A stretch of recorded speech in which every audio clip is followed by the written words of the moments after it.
corrupted community results in it what? Destroying a society. This is what we're seeing in America today. And that's why the devil hates the family, because the family is a representation of who God is. Right? And now, with that being said, if Allah is a true God, wouldn't it make more sense for Allah to do what? To love me first so that I can love him? It's not the same relation. Yeah. I like your point, but it's not the same as having children and the human and mankind's relation to that. It's not the same because You're right, because you have children who you can actually love. Well, no, Allah, because the greatest relationship, the greatest relationship you can ever have to Allah is slave to master. So no, the difference in it is that this life for all of us is a test. It's not just for pleasure. We have children for pleasure. We have them to creation and make more babies. You're in love. You have it's the biological process. So it's for pleasure. You marry for pleasure, right? You create a family for your pleasure, to please your Lord and to procreate, right? These are good reasons. So with that being said, it's different. But that's not our belief, though. But that's not our belief. We believe as Christians that our chief duty as man is to glorify God and God alone.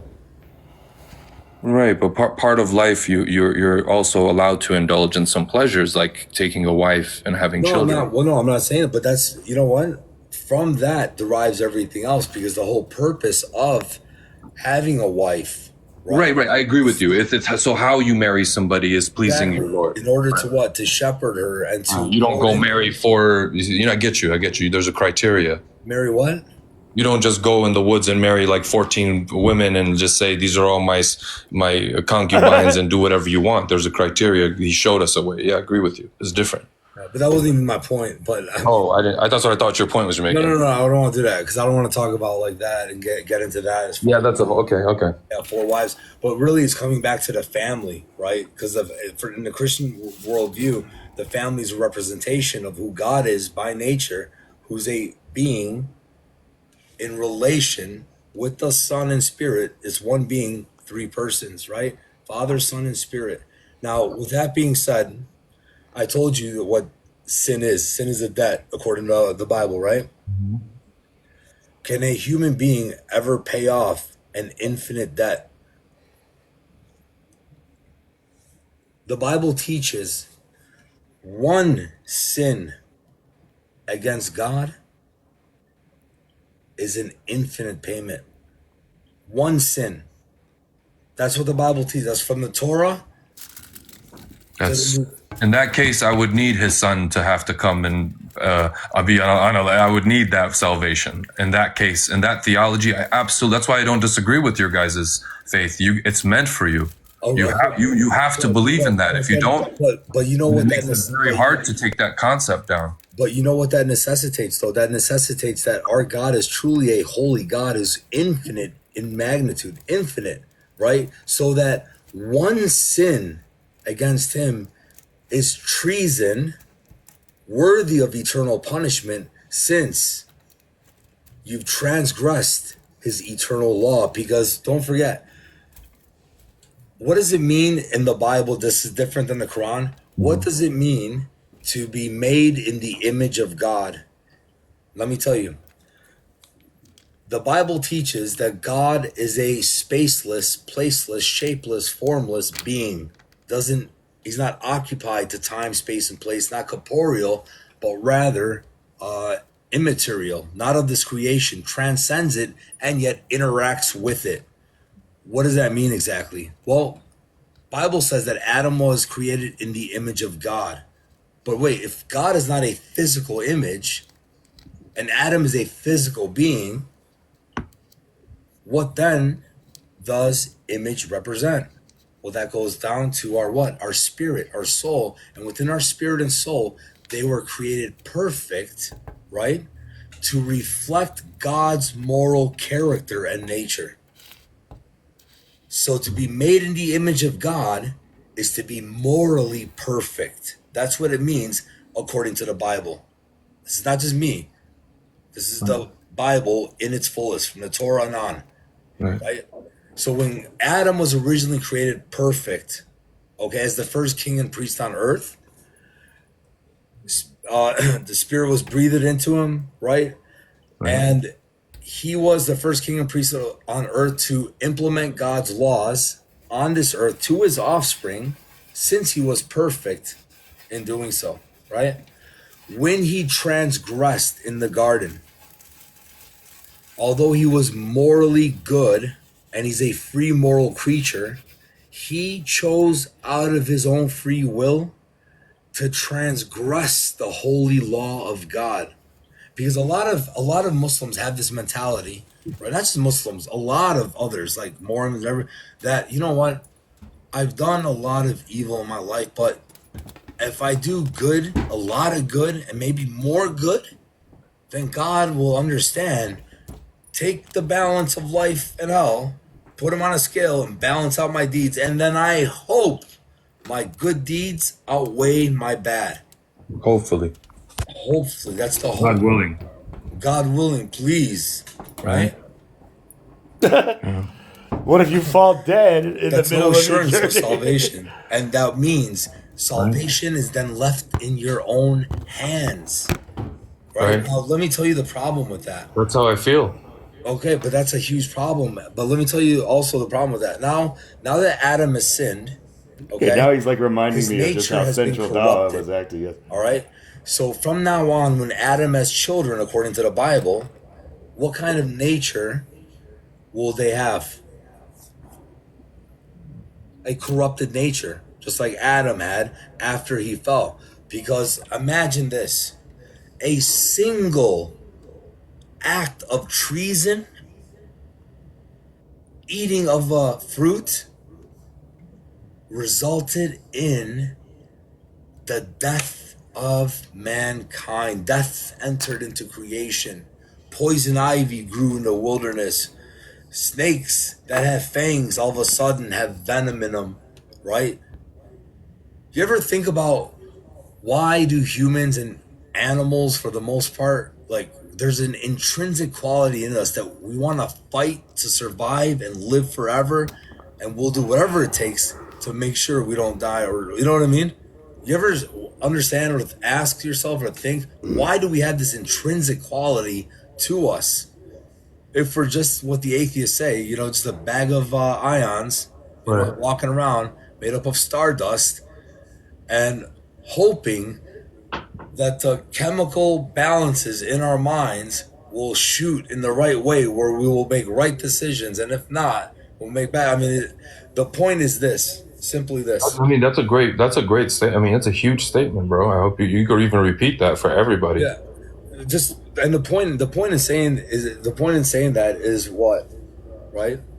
I don't think you know that you be making bigger points without making your point. I don't think you. It's like you say things that I don't even think you understand that you're saying. I know you know what you're saying, but I don't think you understand the side points that are even bigger. So what I'm trying to say is that obviously we're made with a purpose. We feel like we have a purpose, right? Yeah. We're not just Yeah, a yeah. bag of ions, right? Just walking around, Right. anything like that. We're Referring to the past question that you asked me. Yeah. why do we fight to want to live forever? Why is that? Why do you think that is? Why do you?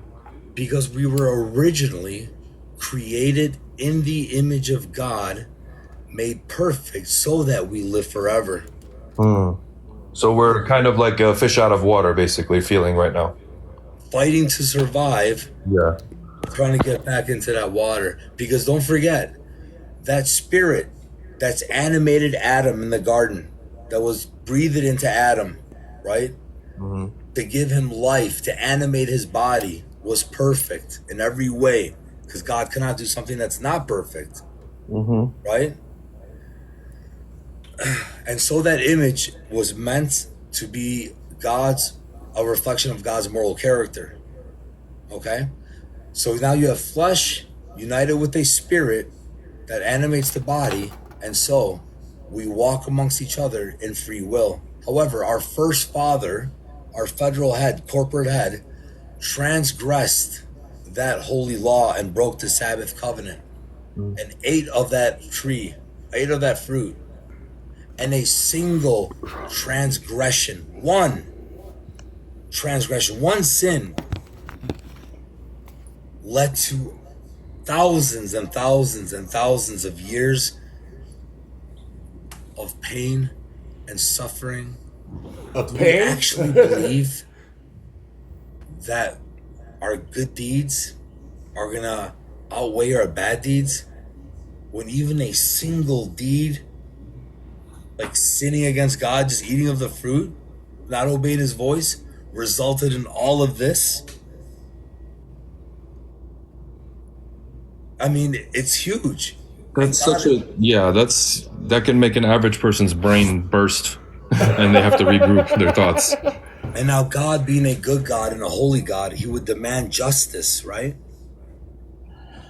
He would demand justice because a penalty has to be paid for every sin in creation. Every sin has to be accounted for. There's not one sin that can go on not checked without payment. You can't.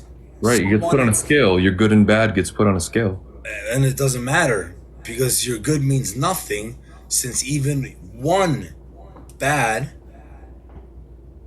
is infinite. Or how about all the good in our entire existence doesn't even add up to what God has given us life, so it still won't even fulfill the debt of that He's given us. Still won't even come close.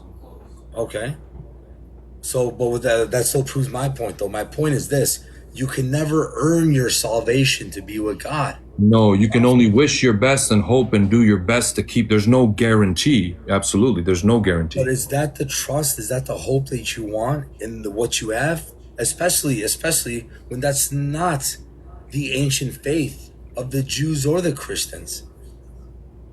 It's Johnny come lately, and it has nothing to do with us. But anyways, with that being said, so one sin resulted in what? Cosmic treason, in which all of creation is now subject to death and decay. So, Right, but I don't have to pay. I'm not affected by the next person's sin unless I take on their whatever they did, and I choose to carry on sins. okay, but you can be, for example, like If I do, yeah, I know, but you can be affected by another person's sin. Like I can be doing something, right? That, like, for example, a person could be drinking and driving, okay, and unalive a man. right? Well, that man is affected by that man's sin. Right. But you carry that burden by now dying. But how's that fair? I'm going to be. He's most forgiving. He's most understanding. Allah's going to. He's going to be the one to be more understanding than us. He's most understanding of the situation. Would you say that Allah is a just God? We were like talking about with I would say so. The most just. Okay, the most just. Killer. What does justice demand? Justice, according to human beings, would be for something wrong to be rightened or the penalty to be paid, or whatever your fines. What you do something wrong, you have to take care of it. Beautiful. That's the point. That's what justice is, right? Right. Okay. Eye for an eye, tooth for a tooth. God, being a just God, has to require payment for every sin that's ever been committed against creation. Has to be. Now, with that being said, continuing on, all right, in the Torah and on, no human can pay their debt because all human beings alike have incurred an infinite amount of debt that we just cannot pay. Okay? When Adam sinned, what happened? For the first time in creation, a death had to take place. A death. Because in Genesis chapter 3, what does God clothe Adam and Eve in? In tunics, right? Made of animal skin. But what does that assume then? Where did he get that from? That God went and slaughtered animals to spill blood because a death had to take place that day in order to temporarily give clothing for Adam and Eve. And so he clothed them. But then why death? That makes no sense. Why not just fig leaves? Well, the fig leaves that they were trying to hide themselves with, right, represent their own works. Mm-hmm. You can never sow your own works of fig leaves, right, to cover your own shame. You can't. You just can't. God needs to do what? A death has to take place. Blood has to be spilled. And that satisfies God's wrath against you in the moment. For what reason? For your transgression of his holy law. But it's not a eternal,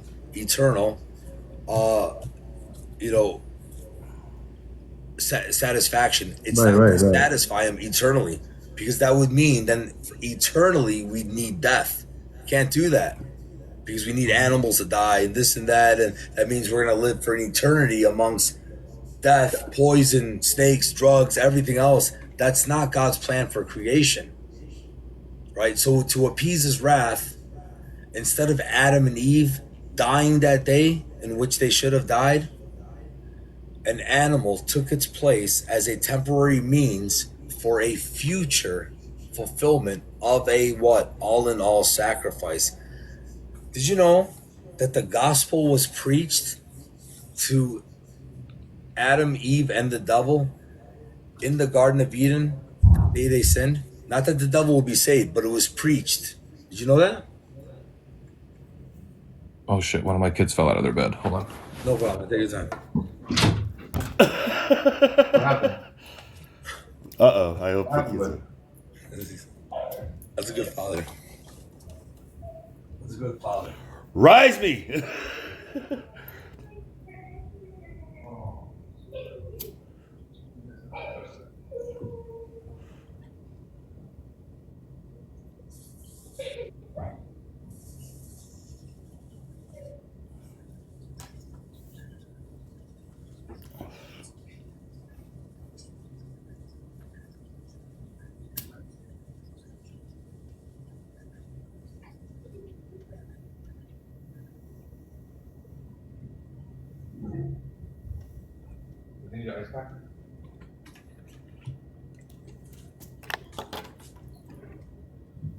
Alright, let's interact with the comments a little bit here.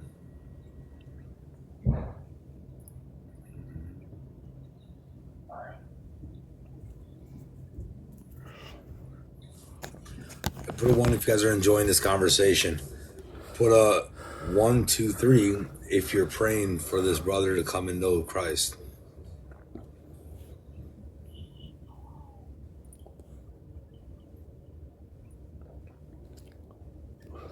Praise God.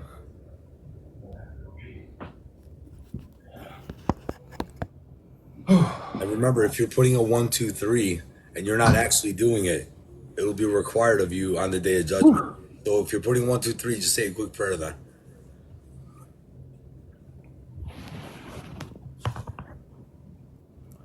All right. All right. Now, just for the mods, if anyone gets out of line and they become distracting for this conversation, the comments are going to go off again. Okay? Because this. Oh, you did that? Ahmad did, yeah. Oh, cool. Yeah, son's good. He falls out of bed. He's a sleepwalker. I don't know how to explain it. But notice what you did though. I just heard a boom right above my upstairs, and I was like, "Whoa!" Let me run up there. And you ran to go what? Save him if you had to be saved, right? Yeah. Well, at first I listened to see if he was crying or if it was just like him knocking a dresser over. But then I ran up there because I heard him start like whining. Right. But to do what? To save him, Yeah. protect him, nourish Comfort him, him. raise him. Right? Lift him up. That's our God, bro. I know. Yeah, he is. That is our God. Okay. Well, all right. So let me. I'm gonna agree with you. Not, like probably 99.99999% more than any Muslim you talk to, because I believe that 99% of them, just like everybody else in the world, have what they was taught to them, they don't have the full everything about it, and they haven't done enough diligence, and they haven't been humble enough to talk to people of other faiths, to like really listen to Al's story, to see his actual belief and to understand why he believes in Christianity and why he believes in the salvation through Christ. Why is it that way? You have to humble yourself, And bro. so now this comes back to our original question that Omar asked. Albie, it makes no sense to me that a beautiful man like Jesus, pure man like Jesus, Had to die. had to be killed, unalived at the cross for our sins. I mean, am I representing you correctly? Your heart? Yeah. Okay. Now, what if I were to tell you, all right, that so the order of what? Life is what? Death, because we sin. We all sin, right? All of us have sinned, right? So death reigns to all humanity, correct?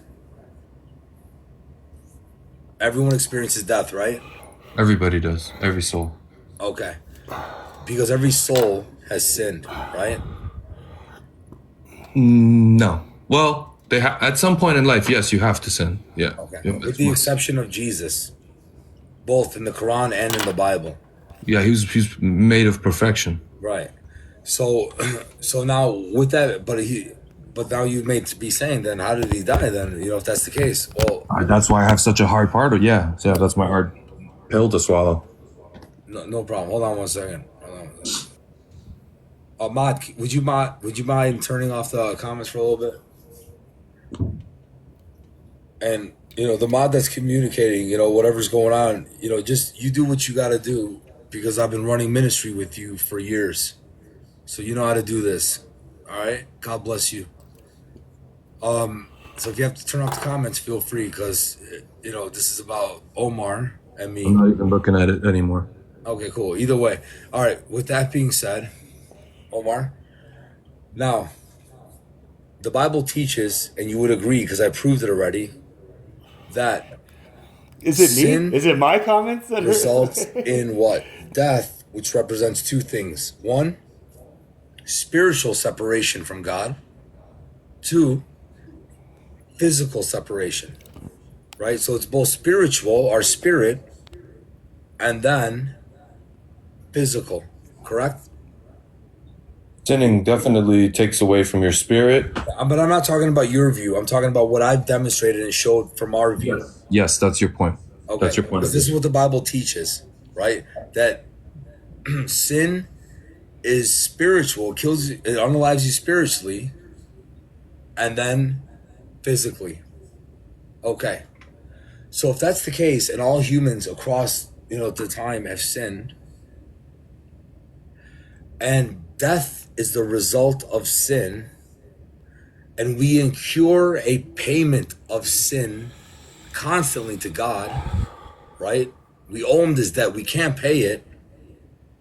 And even Omar, let's say Omar, if you were perfect, never sinned once in your life, you can redeem my soul and save me. But you won't be able to save your own soul, because in God's eyes, it's eye for eye, tooth for tooth, life for life. Not one life is greater than the next life. Not one life is greater than the next, but they're all equal in value and dignity in the sight of God. Not saying that there aren't positions that are greater. That's not what I'm saying. But in the sight of God, since he created all man alike, men and women, in his image, all life is equally valued and dignified in the sight of God. So if you lived a perfect life and wanted to take my place and to save me so I can live forever, that would only be one life. But we know no human can ever do that. The Son of God, realizing this and understanding this, one with the Father and Spirit, when the fullness of time had come, God sent forth his Son, born of what? Born of a woman, under the law, to redeem those who were cursed of the law. So he came as a kinsman redeemer while we're in jail, stuck, imprisoned to ourselves, to do for us that we ourselves could not do, and to live a life on our behalf that we could not live. Because the first Adam was supposed to be a perfect representation of God's moral character and nature that should have been implemented to all of his offspring, so that all of his offspring would live what? In a blissful society on earth, also known as an Edenic state on earth. But the first Adam sinned. So the Son of God became a son of Adam to do what no man on earth could ever do. And he came to live a life on earth as God has always intended man to live. And he did so perfectly. Perfectly. Worshiped the Father, loved the Father, kept the law. He never thought outside of the will of the Father. He was perfect in all his ways. Perfect. Finally, one who is perfect in all his ways, who lives a life of righteousness, representing what I've always desired for all mankind, but no man could ever do it. So he lived that life of righteousness. And he willingly went to the cross to remove and appease the wrath of God that's been upon his creation from Adam's time until now, right? That whoever trusts him and believes in him for what he has done for us and accomplished to us, we receive that free gift of salvation and eternal life. Because he chose to be our brother, to redeem us from a debt that we couldn't pay. Why is that wrong in your worldview? It's not wrong to me in my worldview. I feel. But beforehand, though, when you thought about it on your own without me explaining it to you, it was wrong, wasn't it? It just didn't make sense. To me, I can't believe that. But to somebody else, why do you believe in it? You give me a very compelling reason why. Why did it happen? Because it actually happened, though. Because the sheep of Israel got Omar, so correct me lost. if I'm wrong. You can't believe this. Why? Because it demonstrates such a beautiful act of love, right? It does. Yeah, but that doesn't take away from what I have that will prevent all of that tragedy to happen. My God is most forgiving. If I make, just like Prophet Adam, the father of us all, Wait, hold on. if the way he, after he sinned, he. Omar, I'm not trying to like interrupt you, bro. I know what you believe. I'm trying to focus on my narrative right now. Okay. Right, because I know your narrative, but your narrative is a house of cards because your God does not show justice. There's no justice. He does, because he eliminates the next person's sin on my plate. If I make a sin, I make tawbah. I seek repentance. It's so if I made a mistake, if I had a million sins, where's the payment?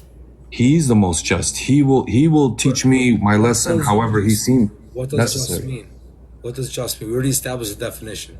According to, in this world, in the real world, I give you examples of like you In any track world, fines. In any As far world. as humanity, I don't possess God's nature to know the responsibility of giving justice to humanity. But wait a minute, because the term just, right? Right. Okay, and what do you define it as? And I agreed. Justice, doing, if you did something wrong, you have to do right. You have to pay your fines. You have to, do right to anything you did wrong. Okay, so you have to pay a penalty, right? Yeah, a penalty must be paid. So if you did something wrong, you say if there's in order, and who you paying it to? To the person that you owe that to, right? According to your worldview, yes. Well, I mean, what view? Then, I mean, what else is justice?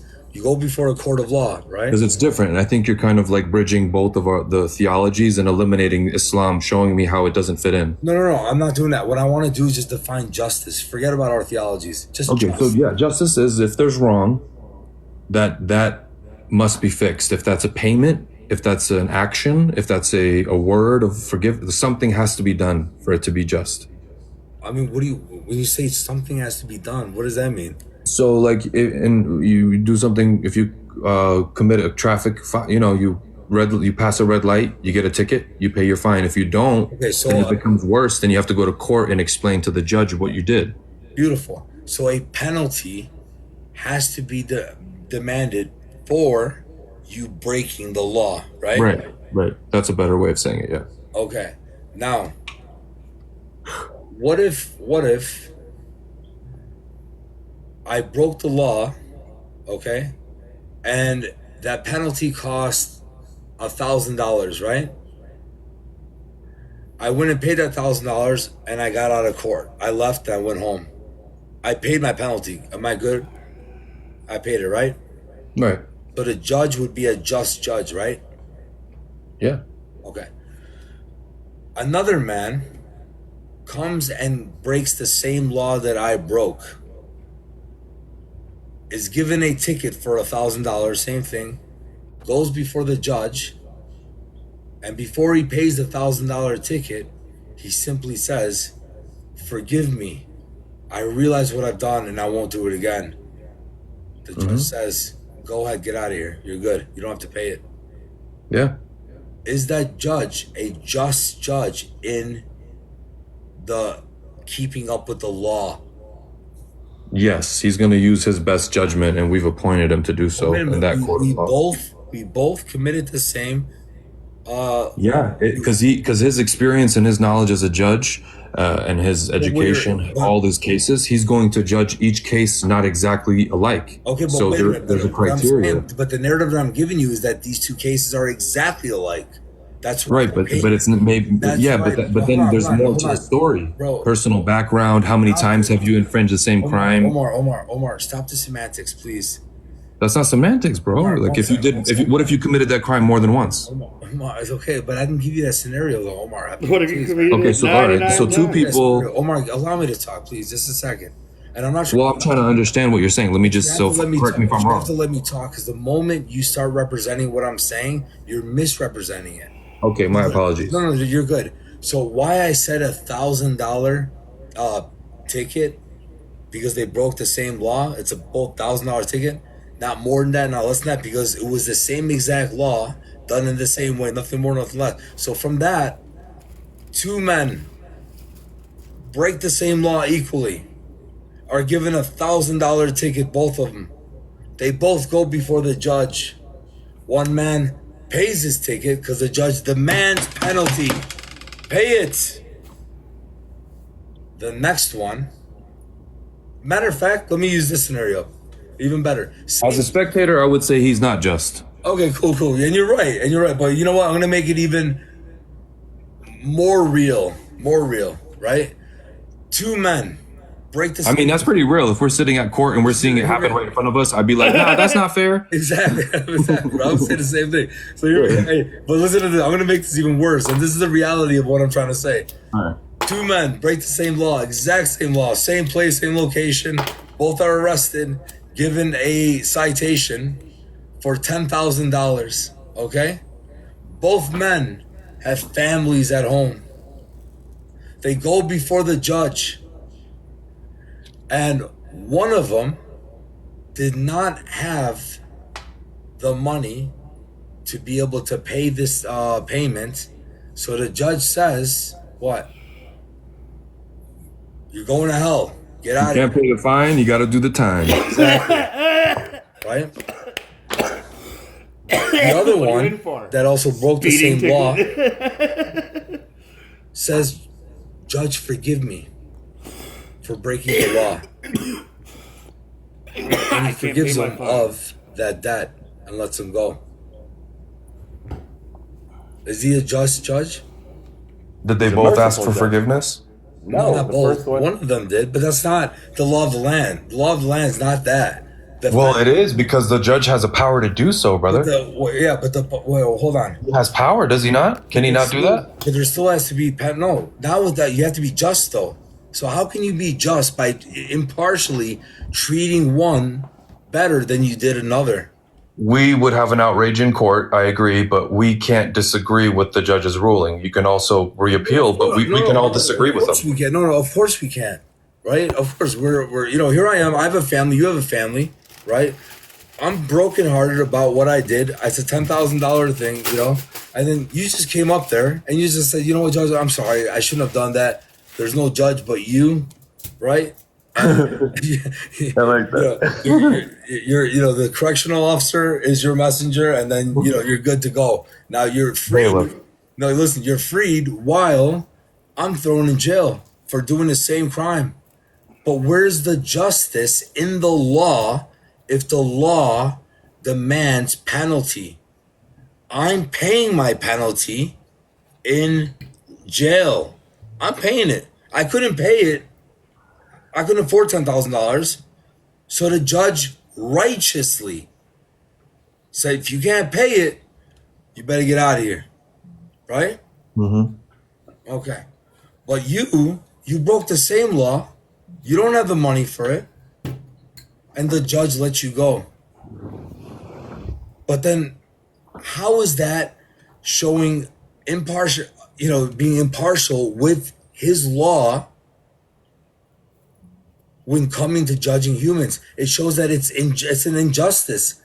It's not just. We've both broken the same law. Right. Why It would be unjust. Why do I have to pay the penalty for my transgression, but you get a free pass for breaking the same law? Why? Why is that fair? Honestly, brother, please. Because the second one, he's not the same judge as the guy we hired at the local, or we voted for in the local county municipal court. His judgment is different, so we can't assume that. I'm not going to assume that he judges everybody the exact same. Is it justice? He is. So being just, he's not going to make the error in justice. So beautiful. You're saying justice has been met then, right? In his way, somehow he's going to serve his justice. In his way? His way, however, he decided. Isn't his way, hold on, isn't his way a demand for payment if his law is broken? Isn't that the law? We all know that's the law. I'm sure if you did something wrong, I will have to pay it. That's the law. The law is you break this law, this is your penalty. I broke the same law to receive the same penalty. I'm paying for it in jail while you were just let go for for free. How is the law then fair? How is he then just? He's not just to say it, man. You're oversimplifying that study in that case. There's more. You're just saying, so nothing in the world exists that simple, where two people show up in court and they want. So, and if that's your example of like how our life is in relation to that, and God and like merciful. Our sins, it's not even close the same, because he's not going to judge us like a local judge and just say, oh yeah, I'm gonna let you pass. He's going to have a reason. He's going to have a profound understanding of why he gave that person a pass versus the next one, not just because he asked and pleaded nicely. And even if he did so, he may have a way of penalizing me. Maybe I have to go see hell for 14 minutes versus 14 years. Who knows? I don't know. I have no idea how he does it, but I'm going to guess based off what my heart tells me that he's going to judge me based off of his criteria, and he's going to be most just. And I'm going to pray and hope that he's not hard on me. That's all I'm going to ask for. And I'm not going to want it to be completely guaranteed to be wiped away, because I feel like that'll take away my thing. It'll take away my search and my strive to be good in life. Like, that's just how I feel. You know what I mean? Yeah.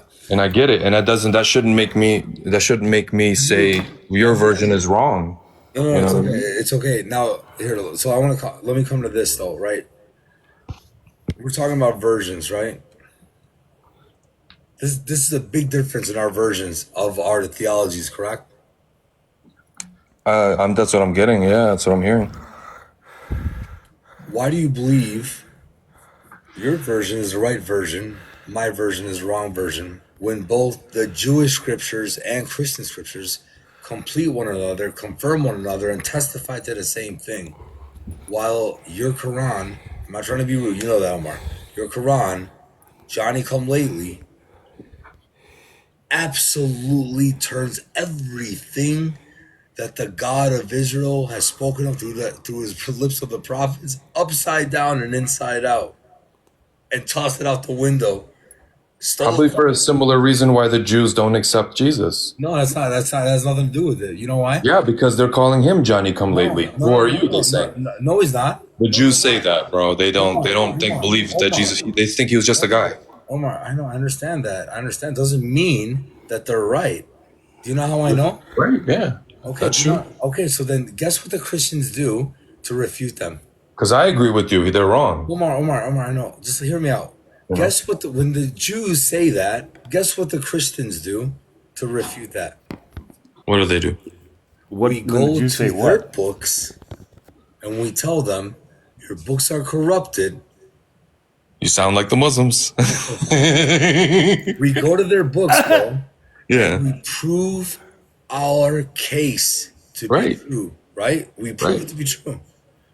We prove the timelines. We prove, like, for example, Omar. Bro, he walked on water. They denied that. Like, come on. Come on. Well, do you know why? He healed people. Wait, Omar, 1 second. Omar, when you make brother, I want you to, you're a smart guy. Don't make statements like this because it doesn't make sense for you. You know why? When you say he walked on water, they deny that. You assume that they deny it by seeing it. They never saw it. It's the testimony of his eyewitnesses. None of those people saw Jesus' miracles? No, that's not, bro. That's not. I just mentioned water. Well, that's what I meant by that. Okay, I got you. But listen to my point is this, though, right? My point is this. Is Moses a false prophet? No. Okay, but the Jews also rejected him as well. Jews are a tough crowd, bro. Okay, but my point is, people are thinking, what do you mean? They never rejected him. No, the ongoing, because how many times did Moses want to unalive himself? Because he couldn't take what the Israelites, they were just driving them nuts, right? Marcel, can you come up here, brother? You're welcome to come up here, man. He's a good brother. My point is this, man. My point is, even in the midst of eyewitnessing miracles, we underestimate the power I just got bumped. and the captivity of sin, in which it takes one hostage, captive. We underestimate it. Yeah, we do underestimate. Honestly, it's such a powerful entity, which is abstract that we can't understand, and it just it imprisons us to live unholy, right? Yeah, you're right about that. So much so that even if God was to appear before my eyes here today for 1 hour, I would be absolutely amazed and enthralled today. Amazed and enthralled tomorrow as I'm kind of calming down. I'm right here. Let me up. Amazed. Fourth day. And that was cool, man. I can't believe you came up here. That was nice, you know. Fifth, and all of a sudden, seventh day, eighth day, then my boys call me, hey man, let's go party, you know, this and that.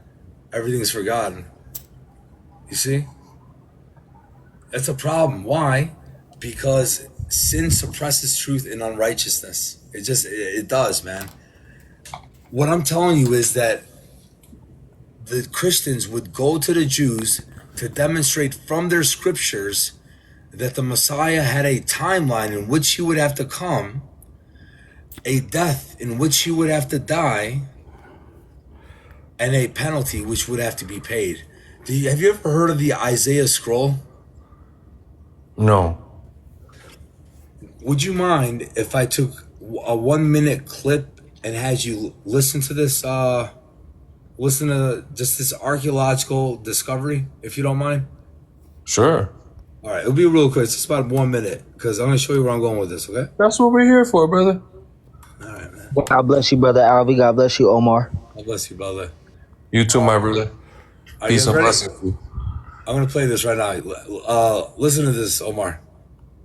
Under lock and key for over 40 years, the Great Isaiah Scroll was stored underground in Jerusalem until displayed in 2008 for just a few months.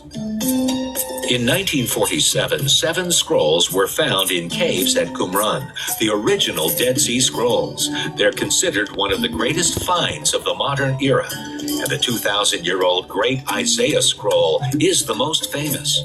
It contains over 25% of all the biblical text among the scrolls. Nearly every part of the 66 chapters of Isaiah are intact. Its fragile condition requires it be kept in a temperature-controlled underground vault. Museum of the Bible displays a facsimile of the Great Isaiah Scroll, allowing generations of people to view and engage with the Bible in all its unifying influence over the centuries. Brought to you by Museum of the Bible in What are your thoughts on that, Omar? When we have history testifying that Isaiah wrote in around 750, and we have an archaeological discovery of the full scroll of Isaiah intact, which, guess what, reads virtually identical to what we have today in our books. And it dates back 100 to 300 BC, depending on the scholar you go to, but it's definitely before the time of Jesus. What are your thoughts on that, just out of curiosity? My immediate reaction is, man, these guys keep hiding stuff from us. It's crazy. That's crazy. But And you know what's crazy? The second thought immediately after that is that I heard the devil's his main power is deception, and he loves to deceive and hide stuff from people. Omar, you think they're hiding things from you. But what if I were to tell you that they went and hid these scrolls because of the... For preservation. Hold on, brother, please. Right? Hold on, brother, please. For the preservation of the scrolls, obviously. But why? Because the Romans were coming to destroy their temple and everything in it. Yeah, yeah. So then... The caves of Qumran, right? Are they... Exactly. Now, Yeah. So what's a natural preservative that God has given us on this earth? Salt, right? Salt. Where is the highest content of salt on this earth? The ocean. The Dead Let's see, yellow. Bro, so moisture didn't affect it to the point where it would destroy it because of the high content of salt. So God, in his infinite wisdom, allowed for this to happen, and the Jews and the Christians and whoever else that went and hid these scrolls in these caves did so, and lo and behold, I forgot if it was 2 or 4 Muslim men, young men, boys, playing soccer, doing something, accidentally threw a stone in one of the caves, and I believe so, yeah. And This is the most random thing when they threw a stone in the cave. Ting! A shattering. That's gonna spark my interest. I'm gonna go and see, what did I just shatter? What's in here? There's nobody around here. Lo and behold, they go inside and there's a scroll. The So the young greatest man ran archaeological out discovery of modern and they told the times world, is this and boy obviously through from that point on, here's what we have today with all of our discoveries. Why did I say that? Marcel, you with me? Marcel? Let me see if Marcel's with me. I'm sorry, I'm in here, brother. Are you, by any chance, brother, are you able to read? Yeah, absolutely. It's not that I can't read, but I'm not gonna lie to you, man. I'm desiring your voice right now. No, I got you. I'm sorry. I was paying attention to another live. I was just in another live, man, just going on a 3-hour conversation about So shame on you, brother, because a man shall not live by other lives, but by the only life, which is my life. You wrong, LB. Because my brothers, man, and just like you said the other day. Marcel, let's get back to the topic. Do you have time to read some verses? Yeah, come on. Okay. What verse? Isaiah 53, 1 to 12. Now don't say nothing, just read slowly, right? Read with impact. And You said 1 to 12. I'm in the LSB. Is that fine? Beautiful. Isaiah 53, 1 to 12, slowly, impactfully, as though if you were to read these verses for the last person on earth, and if they accept it, they have eternal life with Christ, and if they deny it, they have eternal condemnation. So take your time, and with that thought process, brother, Go ahead and read, man. Okay, cool. Who has believed our report, and to whom has the arm of Yahweh been revealed? For he grew up before him like a tender shoot, and like a root out of parched ground. He has no stately form or majesty that we should look upon him, nor appearance that we should desire him.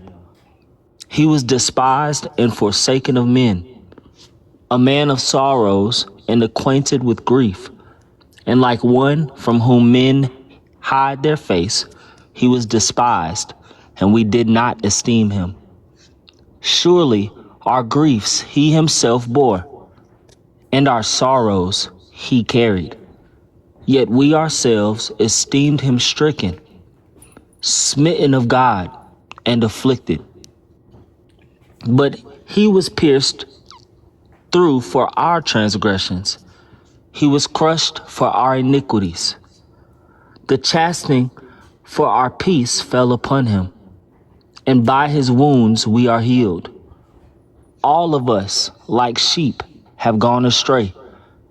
Each of us has turned to his own way, but Yahweh has caused the iniquity of us all to fall on him. He was oppressed and he was afflicted, yet he did not open his mouth. Like a lamb that is led to slaughter, and like a sheep that is silent before its shearers, so he did not open his mouth. By oppression and judgment he has taken away.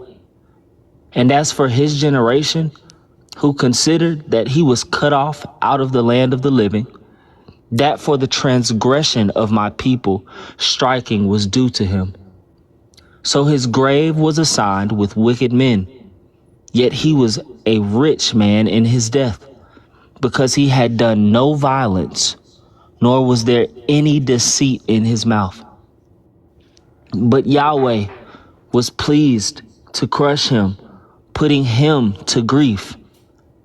If you would place his soul as a guilt offering, he will see his seed, he will prolong his days, and the good pleasure of Yahweh will succeed in his hand. As a result of the anguish of his soul, he will see it and be satisfied. By his knowledge, the righteous one, my servant, will justify the many, as he will bear their iniquities. Therefore, I will divide for him a portion with many, and he will divide the spoil with the strong, because he poured out his soul to death and was numbered with transgressors. Yet he himself bore the sin of many and interceded for the transgressors. Amen. Brother, would you be able to read for us from that same Isaiah, right? Isaiah chapter 9, verse 6 and 7. For a child will be born to us, a son will be given to us, and the government will rest on his shoulders. And his name will be called Wonderful Counselor, Mighty God, Eternal Father, Prince of Peace. There will be no end to the increase of his government or of peace on the throne of David and over his kingdom, to establish it and to uphold it with justice and righteousness from then on and forevermore. The zeal of Yahweh of hosts will accomplish this. Omar, what we just read in Isaiah 53, if you had to choose a person in history that fulfills that prophecy, who would you think that was? I would say,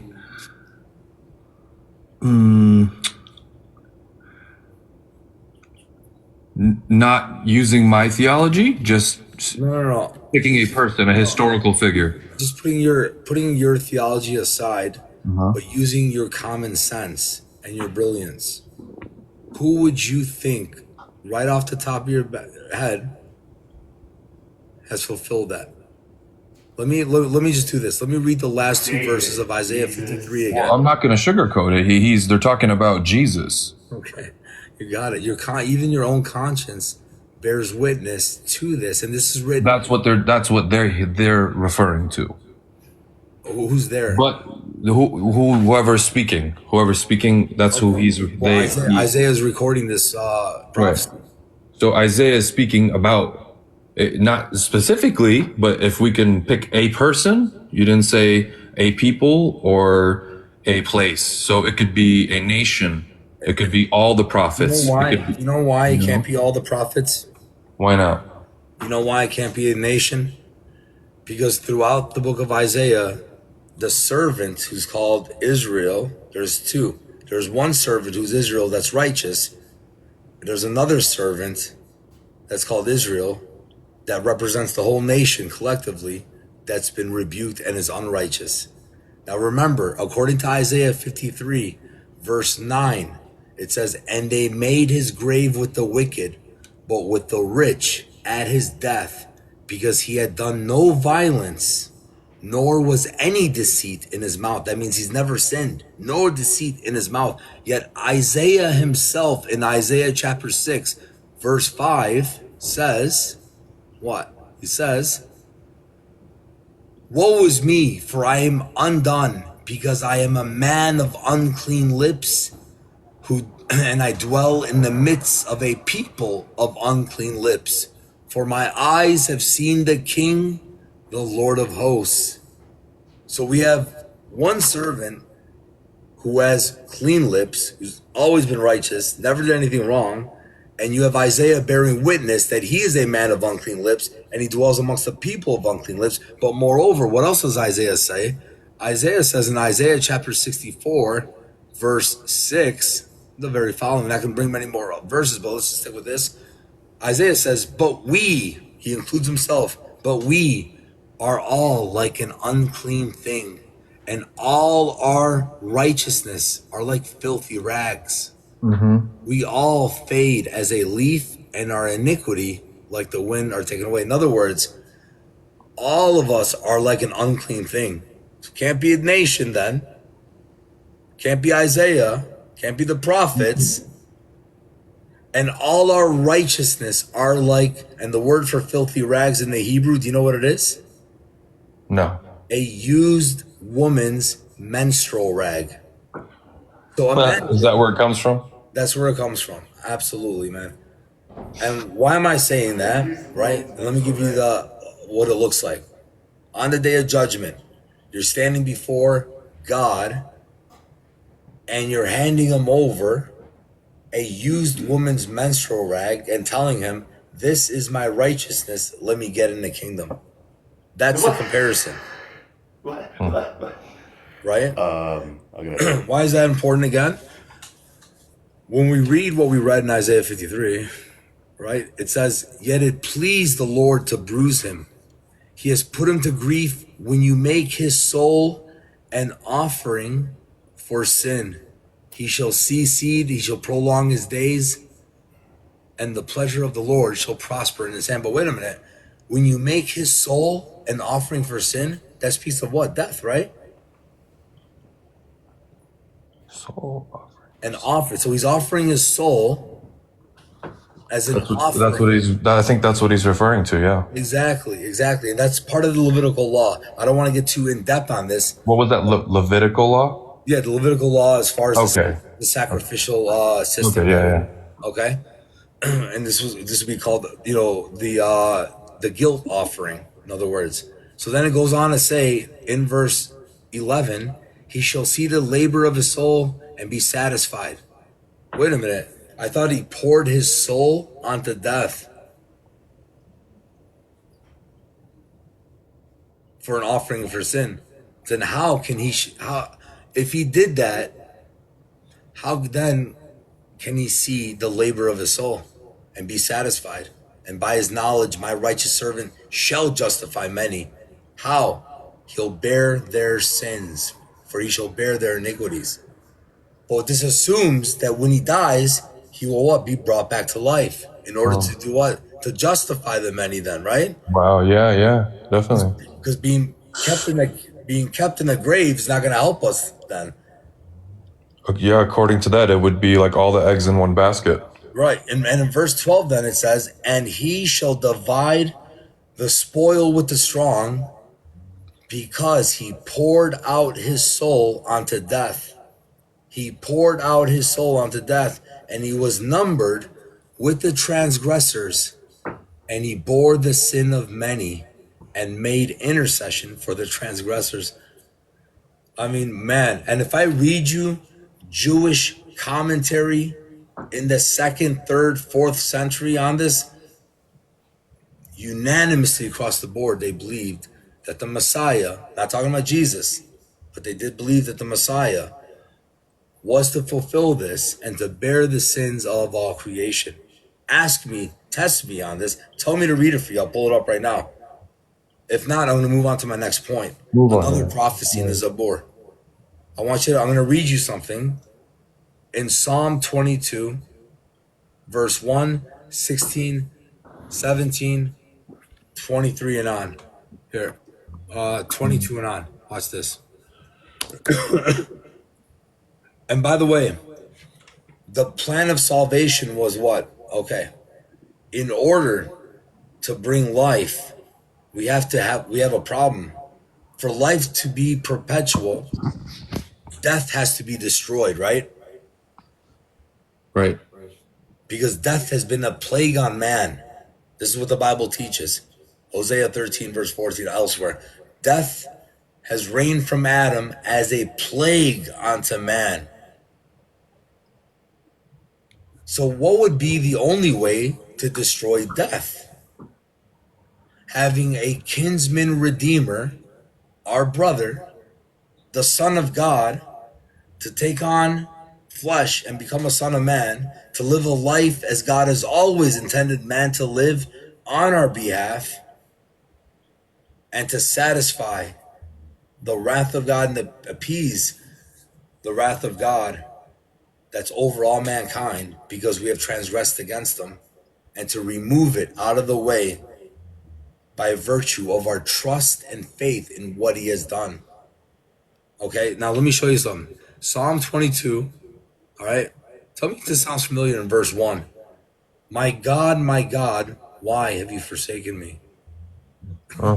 That's Psalm 20. This is David writing. This is Psalm 22, verse 1, written 1,000 years before Jesus was born. You with me? Yes. All right. Psalm 22, verse 1. My God, why have you forsaken me?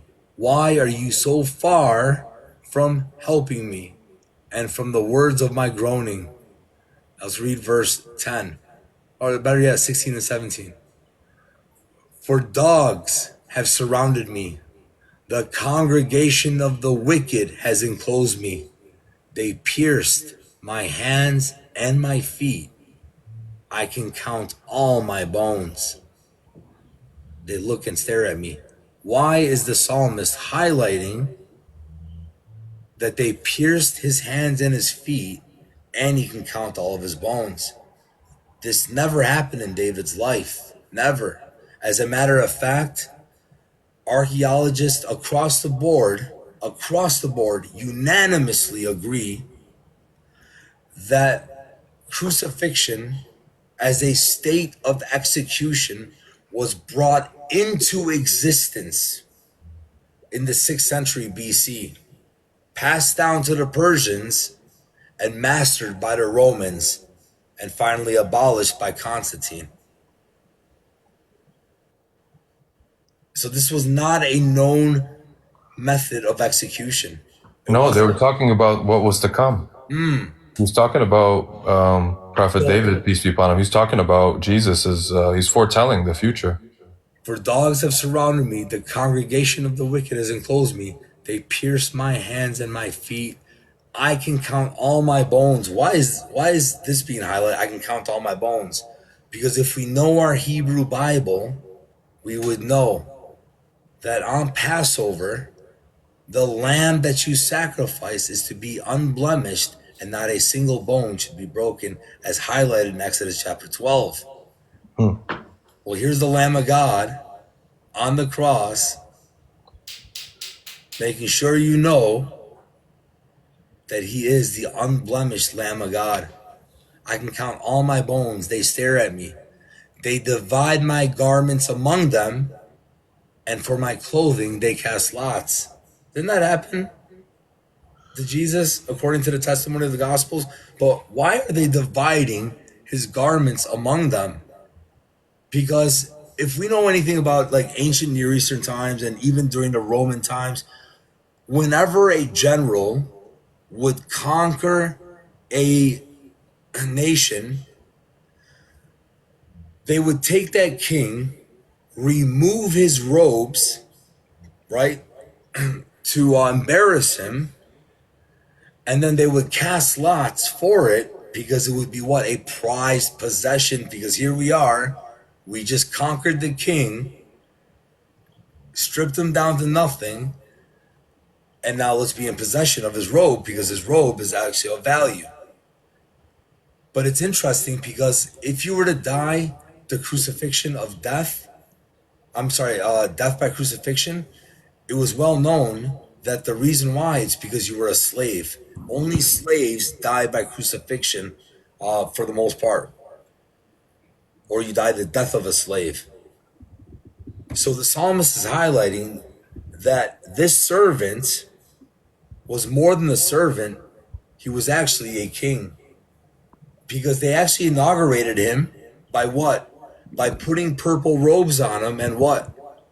A crown of thorns. Now, while they did this mockingly, what they didn't understand and realize is that they were actually inaugurating him as a fulfillment of all scriptures, the suffering king. So they were actually crowning him as king without realizing it. Right? So it goes on. I'm going to read now 22. Yeah, man, I told you the Jews, man, they really had a lot of things to point it out for them. So much to work with, but they still denied him. Yeah, but I mean, so do you, and so did I at one point. So did we all. The question, I don't deny him. No, friend. I don't want to go that way, but I don't deny Omar, Jesus. Omar. I know, but Omar, understand what I'm saying, man. You know what I mean? Mormons will say they don't deny him either, right? The Buddhists don't deny him, right? My point is this. Let's continue reading. Let me read from, again, But 16. the Mormons also believe they're going to be gods one day, and the Buddhists don't believe in what we believe in. Yeah, I know. But here, for dogs have surrounded me, and you don't believe what we believe in. We don't believe what you believe in. We may have certain common things, but it's not at all the same religion or the same God. Right? So listen, so for dogs have surrounded me, the congregation of the wicked has enclosed me. They pierced my hands and my feet. I can count all my bones. They look and stare at me. They divide my garments among from them, and for my clothing they cast lots. But you, O Yahweh, do not be far from me. O my strength, hasten to help me. Deliver me from the sword, my precious life, from the power of the dog.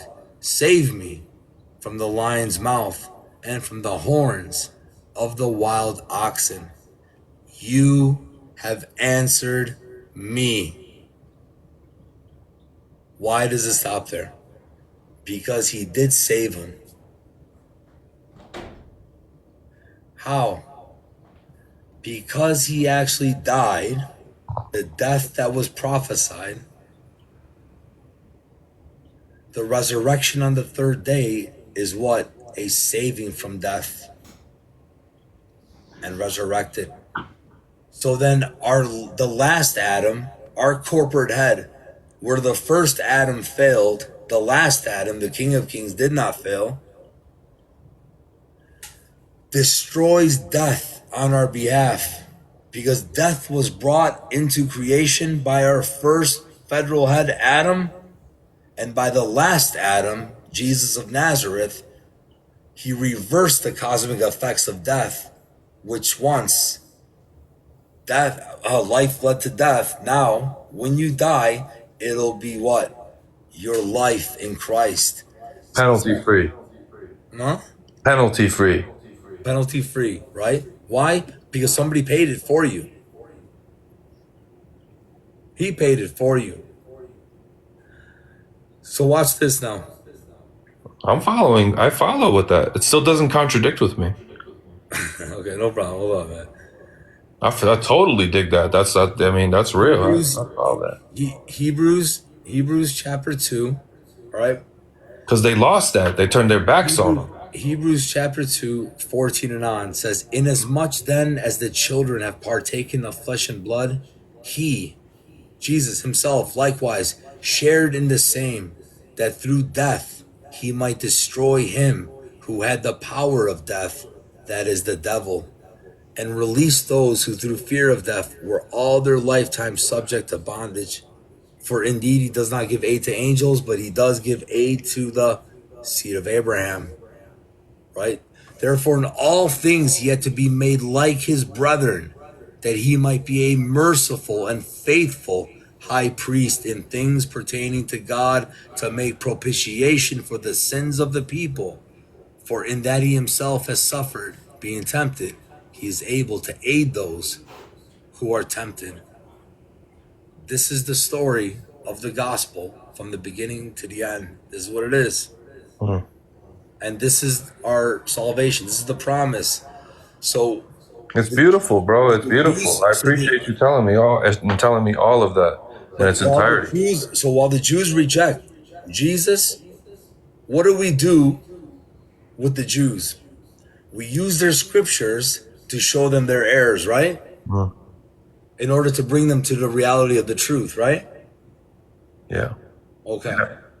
So you guys, so after the crucifixion, you guys were the correct Jews Exactly, because we're Jews by what?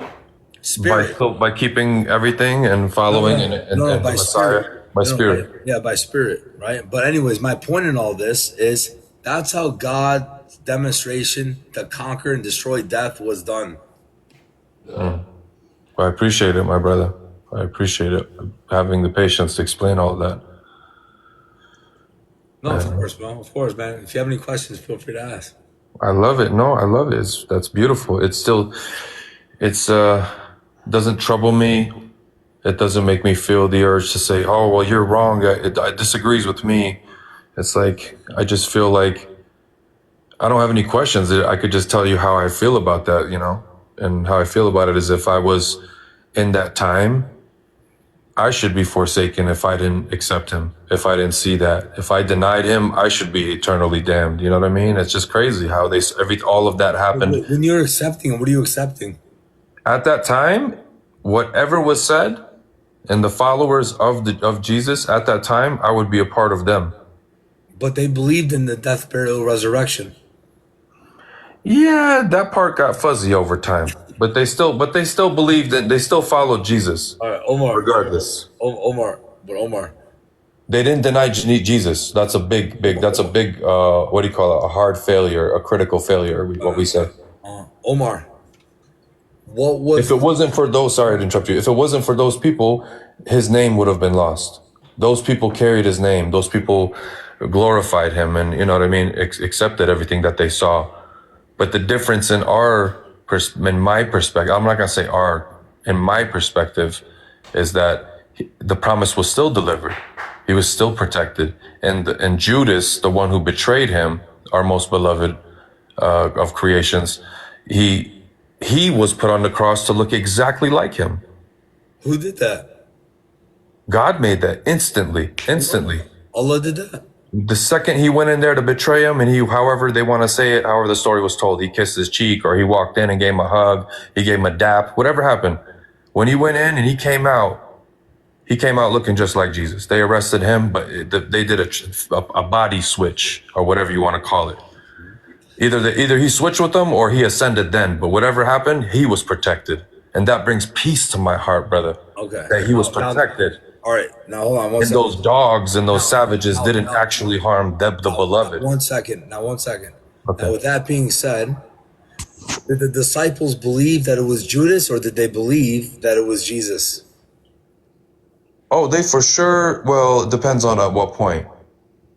Any point. So show me Well, something in history. afterwards of the crucifixion, they didn't believe it was him. They needed signs. Yeah, I understand. But did they believe it was Judas? No, bro. It was made But to then, seem it was like Jesus and made it look like him. But then Jesus gave him signs, right? Did he? Yeah, of course.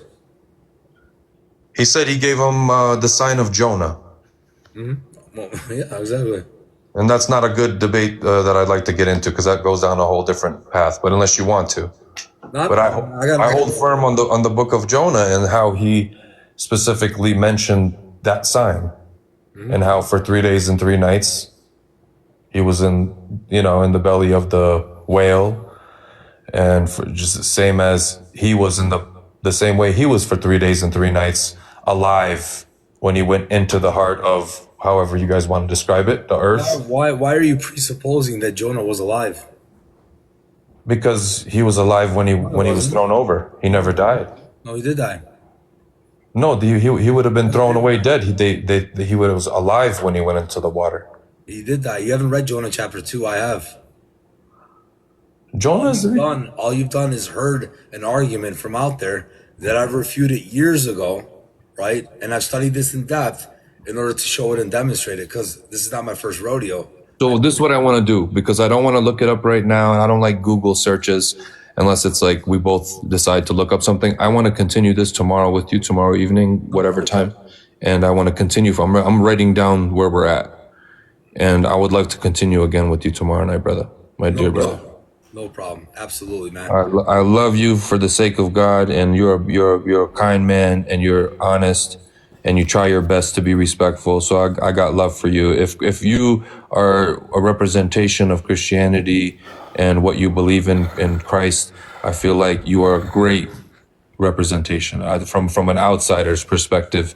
And true, it's not. I don't know what's in God's hands. I don't know what my heart is going to change in the future. But as far as I'm concerned, I'm going to forever glorify Jesus' name, and I'm going to always back up my Christians, and I'm going to try my hardest to encourage my Jews to accept Jesus because he was the Messiah, But I'm never ever going to catch me saying something like, no, don't worry. wrong. You know what I mean? I do want to just clarify something, right? As far as me being a representation of Christianity, right? Here's what I want you to understand. Today, I'm a great representation. Tomorrow, I'm bad. It's not because I want it to be that way, but because the standard is not me, although I strive for the standard. You know what I mean? This is the problem a lot of people have, not you. I don't want people to judge Christianity based upon how we live or act or do in a moment of weakness, but rather judge the one that we follow by reading the Bible and seeing what these Christians actually believe. Because I am a man, I will disappoint you. Yeah, my brother, absolutely. I will never judge a man that way. I just don't want that be the reason why you'll be off from Christianity. No. I know what you're saying. No, never that. And in fact, a deep thing that I follow and live by is that a man can never be judged just based by his actions today. It's about the atmosphere that he provides around him, the people that he keeps, whether and they're not the people that are new in your life that you have to please and like make them like happy and giggle and stuff. It's the people that are constantly around you. If you create an atmosphere around you that is blessed and harmonious, then that is how I judge a man, not just by your simple 1 or 2 actions. And Omar, I gotta just tell you just one more thing, man. And since you made it public, I'm gonna say this publicly. All right, you're the head of your house. You have 7 children. It's your duty. As hard as it's gonna be, because you're a full-time everything, man. Your hands are full. Just hear me out, man. That's why but my point is this: because you're the head of your house, you are to love your children and your wife in the best way you believe you can. And what's the best way is to shepherd them to their creator. But you need to put in due diligence to see who that creator is. Is it Allah? Is it the Christians? Or maybe they're wrong. Is it the Jews? Or is it, you know what I mean? You have to put in the due diligence. One thing I accept it. I accept your challenge. So one thing I ask from you, a favor, if you can, when you have time, just read the Gospel of John on its own. Just read. I will. Just read it. I will accept your challenge, and I have a return favor for you. And a question. Yes.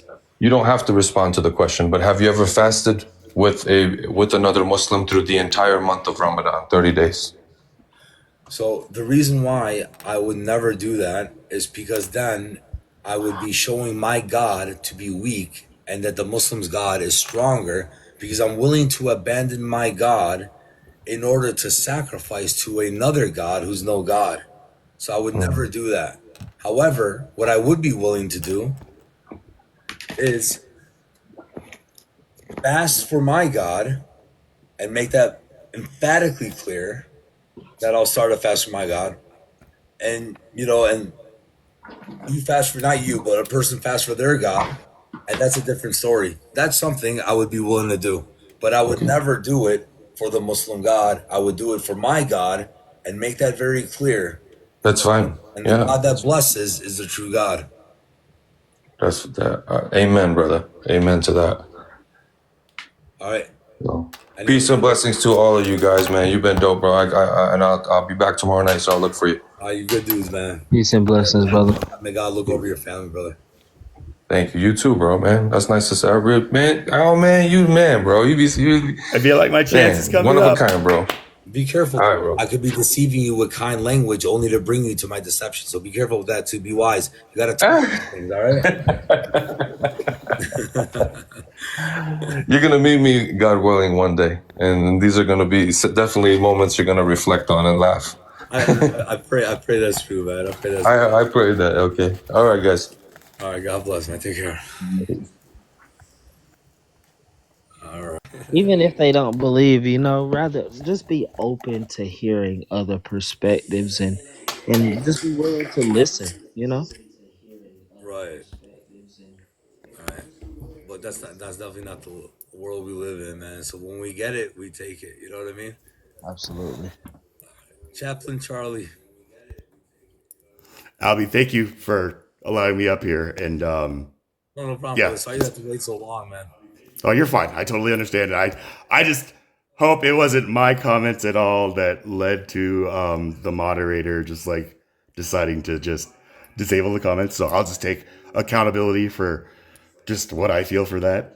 Just as a man, that's just my nature. So with that being said, Albie, I actually saw you last night with Central Dawa for like 5.5 hours where I was just like hooked, so like I've just been like waiting for the next chance to kind of see you. I saw Central Dawa. I actually tagged you in a video where I was just like, this kid didn't learn anything from like the conversation that I witnessed, like between you and Central Dawa, like specifically like at the end of the live session. You know what I'm referring to, correct?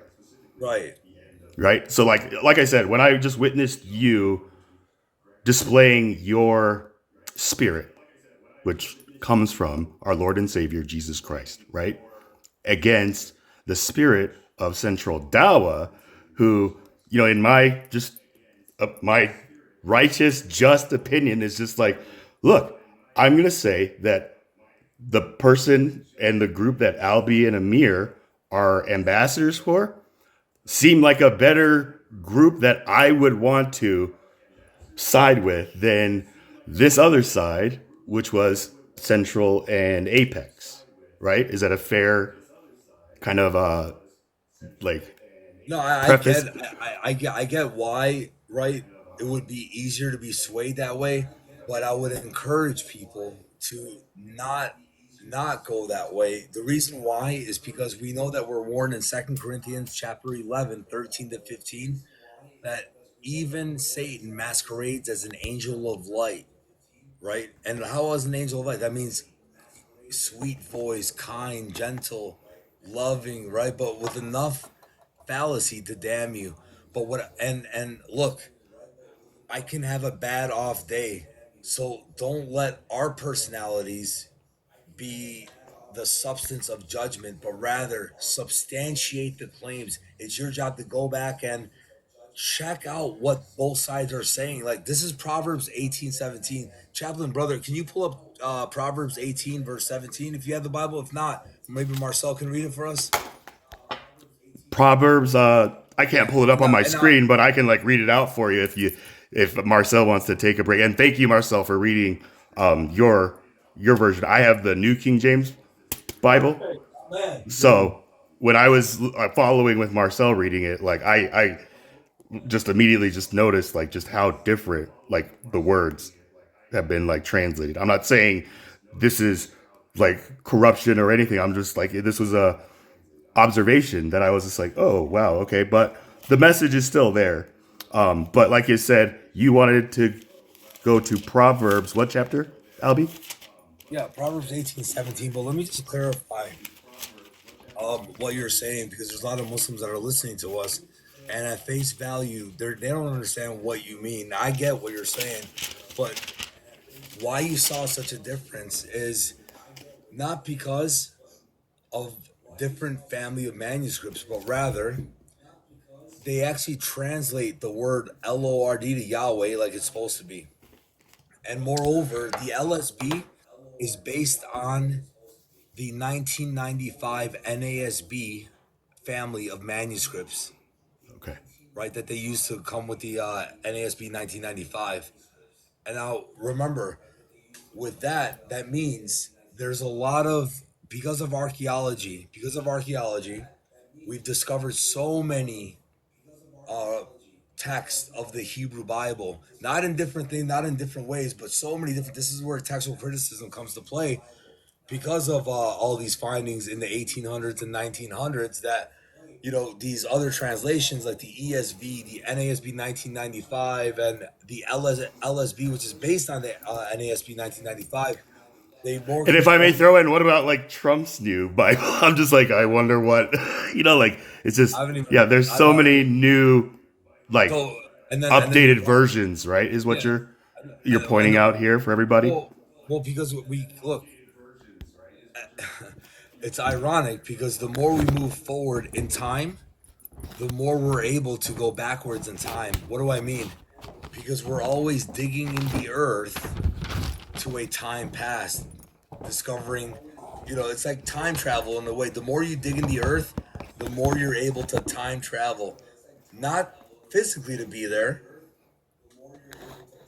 but to be there in mindset. You know what I mean? Like artifacts and, like this is one of the greatest testimonies to the Bible is the fact that there hasn't been a single archaeological discovery that has ever opposed the historicity of the Bible, but rather confirmed it. And so when Marcel was, or when you're reading out of the New King James would be based upon what? The Textus Receptus, Latin Vulgate, right? Which is the majority text. And that was compiled 400 years ago, 500 years ago. And beforehand, of course, But my whole point is that these newer translations like the NASB and the ESV, right, because of the recent finds in the past 1800s and 1900s, we have new manuscripts, and through scholarship, we're able to, kind of discern what belongs and what doesn't belong, but not by virtue of choosing, right, or pontificating this belongs in there, without highlighting the fact by the scholars that there's also a variant reading to a text. That's what's beautiful. Because our scholar, they're being honest. There's like, okay, there's two different readings. That's why we have A, B, and if you want to know why all these letters and numbers are in our Bible, you gotta, go to the, prefix of your Bible in the beginning and read why are all these letters in there. And when you see a letter, then you can highlight what it's about. But yeah, Proverbs 18:17 though, real See, quick. this is where my New King James version, it doesn't have like all these sub like letters and stuff like footnotes. It's just straight black and white text. I don't have like red lettering that distinguishes like what Jesus is saying. Like I'm like, where's your Bible like getting this? So, like I said, this is my physical Bible that I've had. This one's mine. There's many like it, but this one is mine. Like that kind of mentality. It's never changed, So this is like, I accept that this is copyright and printed by the Gideons in like 1980 something. That's so right. it's listen, a beat up Bible, right, is definitely not a beat up soul. You know what I mean? And when I saw that Bible, man, that Bible looked beat up, bro. Which tells me, man, that this soul is being purified so beautifully, man. And that's why, My- you're encouraging, brother. I love your Thank you. smiling, man, because you radiate the Son of Christ, brother. You as well. You as well. I felt the same way watching you last night. So it's just like, hey, it's just like energies attract like energies, right? Like, And to be fair, though, man, I've had more moments where I've failed the people of God by reacting in a way where I shouldn't have reacted towards people. So I also want to, because maybe it was your first time seeing me yesterday, and a lot of people know me for a which it while. was. It was. I will admit that. I will confirm that. I do have my bad moments, but this is why We're all human. We're all human. Like, we'll come up short, but Yeah, absolutely. But I trust that my brothers and sisters will judge me in the way of restoration, not condemnation, when I act out of the flesh, because the objective is to walk in the spirit, and you're supposed to discern when the spirit leaves the conversation, only the flesh is going to rise. So therefore, put your pride aside and leave the conversation. You know be what I the mean? man, right? Like you were telling Yeah. Central for like, yo, you're like his elder. Like, as a man, just forget religion. As a man, we should correct our juniors, right? And then the juniors should show respect for their elders. Like I was taught by my parents, but I'm just like, do your parents like not teach you to like respect your elders? Like I'm telling you, like I'm twice your age, kid, and these 20-year-olds are just like, look, I just know more about this than you. And I'm like, I'm twice your age. And, I'm just like, if that's what you're accepting from the facts that I'm giving you, and your mind is just constantly computing as just like whatever light or darkness you are following. I'm right? with you. Unfortunately. So here's the thing as well, and you're right. But here's the thing: in all reality, it's if you think about this, it's crazy because we live in a time unparalleled to any other time in history where we have information at our fingertips, literally, where we should be the smartest people on the planet, literally, right? But we are the dumbest generation to ever live on the face of the planet. The dumbest generation. May I ask a clarifying question to what you just said there? Yeah. When you say like we are the dumbest generation, I believe like you said you were like in your 30s, right? Or are you a millennial? I'm 42. 42? Okay, so I'm 43. I was born in 81, November 5th, 81. I gotta submit to my elder. I gotta submit to this old man then. Darn. I mean, hey, you should, but I'm not gonna hold you to it. Let's get back to Proverbs 18:17 though. My bad. Okay, so you read it out the New King James Version. You said what verse? Ali 18. I'm sorry. Bro. 18:17, Yeah. you said? Proverbs 18:17. But I want Chaplin. I want Chaplin to catch this, or unless he wants to follow on. Marcel, you want to read it when the brother gets there? Yeah, it don't matter. Forgive me. Thank you, Marcel, for tagging it for me. I had it marked and then I closed my book. That's when I was like showing it to you. I'm there right now. So, I mean, if you're ready, Marcel, if you want to do it, I'm ready now. Read it. You Thank can read it. Okay. Do you just want me to start from 18:17? Yeah. if Or- you don't mind, just that one verse. Okay.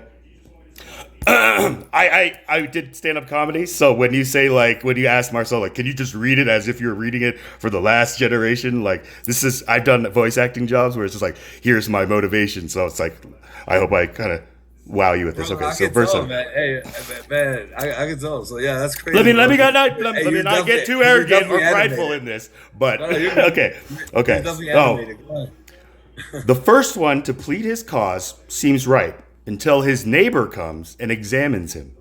You see, so if I was to come up to you, Chaplin, and be like, man, Marcel, he kicked my chihuahua, he cussed me out, I hate this guy, I can't stand him, it's not fair what he did to me. Right away, I'm appealing to your emotions by something wicked and vile that Marcel has done without Right. giving me the Victimhood, right? You're But presenting wait, yourself wait, as a wait. victim. Yeah, just wait a minute though. without giving you the totality of the story, because then when you go to Marcel and ask him what happened, he's going to tell you all the story. It's because I kicked 20 of his chihuahuas out the window, and he just, he got emotional, so he kicked my chihuahua as well. But the point is this. The first one to plead his case, he always seems correct, right? It's easy. Wow, man, that makes sense. That makes so much sense what they're saying. But then when you have the opposing view, it's like, now I have a balance. I need to put in due diligence. Is one of these men, is what they're saying correct? If it is, they have to be able to substantiate their claims. And if they're able to substantiate their claims, it means that we can go back and test what they're saying and then derive the truth. Otherwise, all we're doing is just talking just to talk and look good, thinking, you can talk garbage all you want in confidence. It's still garbage. I use the term darkness. It's not light. It's just absolute darkness posing as light. Like this is the language I've just come to adopt myself on my spiritual growth. I prefer your language over mine, actually, to be honest with you. Hey. So, I mean, if anything, I hope that, you'll be able to kind of take something from me just as I was able to gain a lot from you. Like, this is like a symbiotic relationship to me.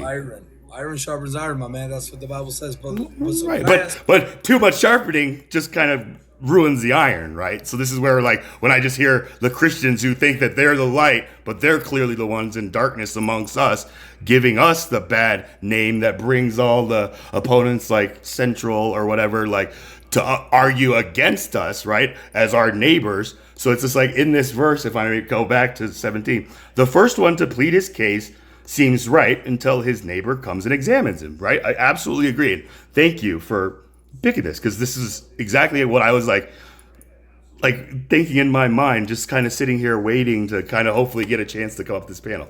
Again, I start monologuing, so forgive me about that. It's something do you mind if I ask you one final question before, possibly try to move on to somebody else, another Muslim or somebody that we can, possibly talk to and reason with, hoping that, we can bring them to the light. With that being said, can I ask you for some highlighting points? Like, what were some good points that you thought that maybe the rest of the body was edified in? Because when I was doing what I was doing, and the brothers with me, in my mindset, I want to try. Are you talking about last night? Yeah, last night. So. Oh, okay. Any insights, any criticism on my half? Go ahead, man. Take a couple minutes. Couple minutes, bro. It looks like you could talk. I got 99 if you want to hear. Okay. No. I mean, you just asked me specifically about you, my criticism about you, right? And I'll be. You'll see, right? Okay. So I'm. Thank you, God, for allowing Albie to ask me this question, because it's something that I've been wanting to tell him. Just like, I was so impressed. And again, keep in mind that this was the first time I ever heard you, saw you, or anything. I came to this live because I followed Central Dawa, because I hear some of the stuff that he's doing as Dawa, and as Amir was pointing out, just like having people pay on, I was just like, yeah, this is false prophets, Profits, right? But in contrast, seeing you with Amir, I've seen Amir before, but you were like the new partner for Amir, and you were the one who was his elder, like checking Amir every time he began falling into that temptation of just mirroring Apex's energy, Central's energy, right? Like, you were the one who, as a man, you walked the walk that you talked.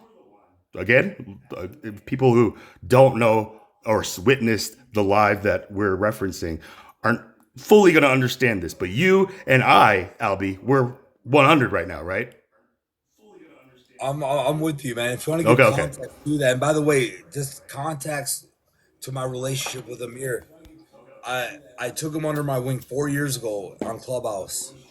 Okay. 4 years ago. So he's been under my wing. We lost contact for a little bit. He must have done, just we weren't in the same social media platforms. And now, we met again. You know what I mean? So he knows me, and he's always been like very, he knows exactly. Like I'll the guy's This is sad where, heart like, knows. dude, can I ask you, like, how old is he? Like, he's like probably he looked the same age as Yeah, I Apex don't. when he came on. Like in his 20s, Yeah, something right? like that. But I don't Where want. Central I is don't want somebody to. who's like 30s. I'm not trying to make like a judgment. I'm just giving No, right, like context to but the still, the individuals. Yeah, forgive me. I'm sorry to interrupt you, but yeah, yeah. you're But giving good context. so here's the thing, right? And you remember Coptic Prince that was with us on the stage? All right, Yep, so and then there Coptic was Prince. also Omar, and was that like his girlfriend or Yeah, like a but girl who here's the was thing. also okay? So here's the thing. In the debates, right? I've dealt with Muslims many times, okay? And what I've noticed with this, with people is that once they're losing a debate, what they're gonna start to do is to antagonize and to tempt you to what? React and blow everything out of Right. proportion, get it out where everything is now thrown off. People forgot all the substance and everybody moves on with their merry day. I It's a know that defense those mechanism for an it's ego a in a defense psychological sense, mechanism. right? And don't get me wrong, it's smart. It's very smart No, it's if not you're smart when you get on their examined behalf. by somebody who gets checked. In their mind, they think it's smart. But when they get called out, just like you just said, you don't answer any questions. When I kept hearing, him say, like, I don't answer any questions, Amir. Like, blah, blah, blah. And he's like, you answer me, Amir. Who is the they and the scriptures that they're talking about here? And Amir's just like, it could be anyone, right? And he's like, no scholar. You find me one scholar who agrees with your opinion, and I will concede. And Amir's just like, I'm bringing you the Quran. Like, right? It's straight from the horse's mouth here. Now you're asking me to go to an outside third party. It's like, do you not realize like the hypocrisy of your chain of logic, Central? That's where I was like, Amir, and I saw you in the background, just like, But then you see that side of the team doing their things where they're doing like, and they're like flexing. So I witnessed this with all senses where I'm just like, wow, like these people, they don't know who's watching. Even Yeah, our I mean, Bible says here's the Jesus will come like a thief in the night, knocking on the door, right?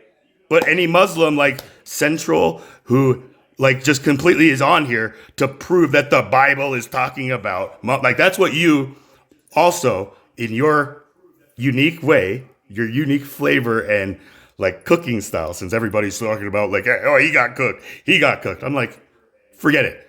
Who's the cook? So you're like, I consider myself like a Bobby Flay in this cooking situation, but you are like a very like good chef. Okay, so I'm continuing with my critique of you, going back to that. But like I said, I just was very grateful to see another of my generation being the man who is not only trying to be a leader for your direct Patuan or your direct student, right? You said you took him under your wing, so you're like his mentor. He's like your student, but and I still can't claim that. You know what I mean? But it was well, I mean, wonderful right, when you but did in that. a Yeah, sense, go ahead.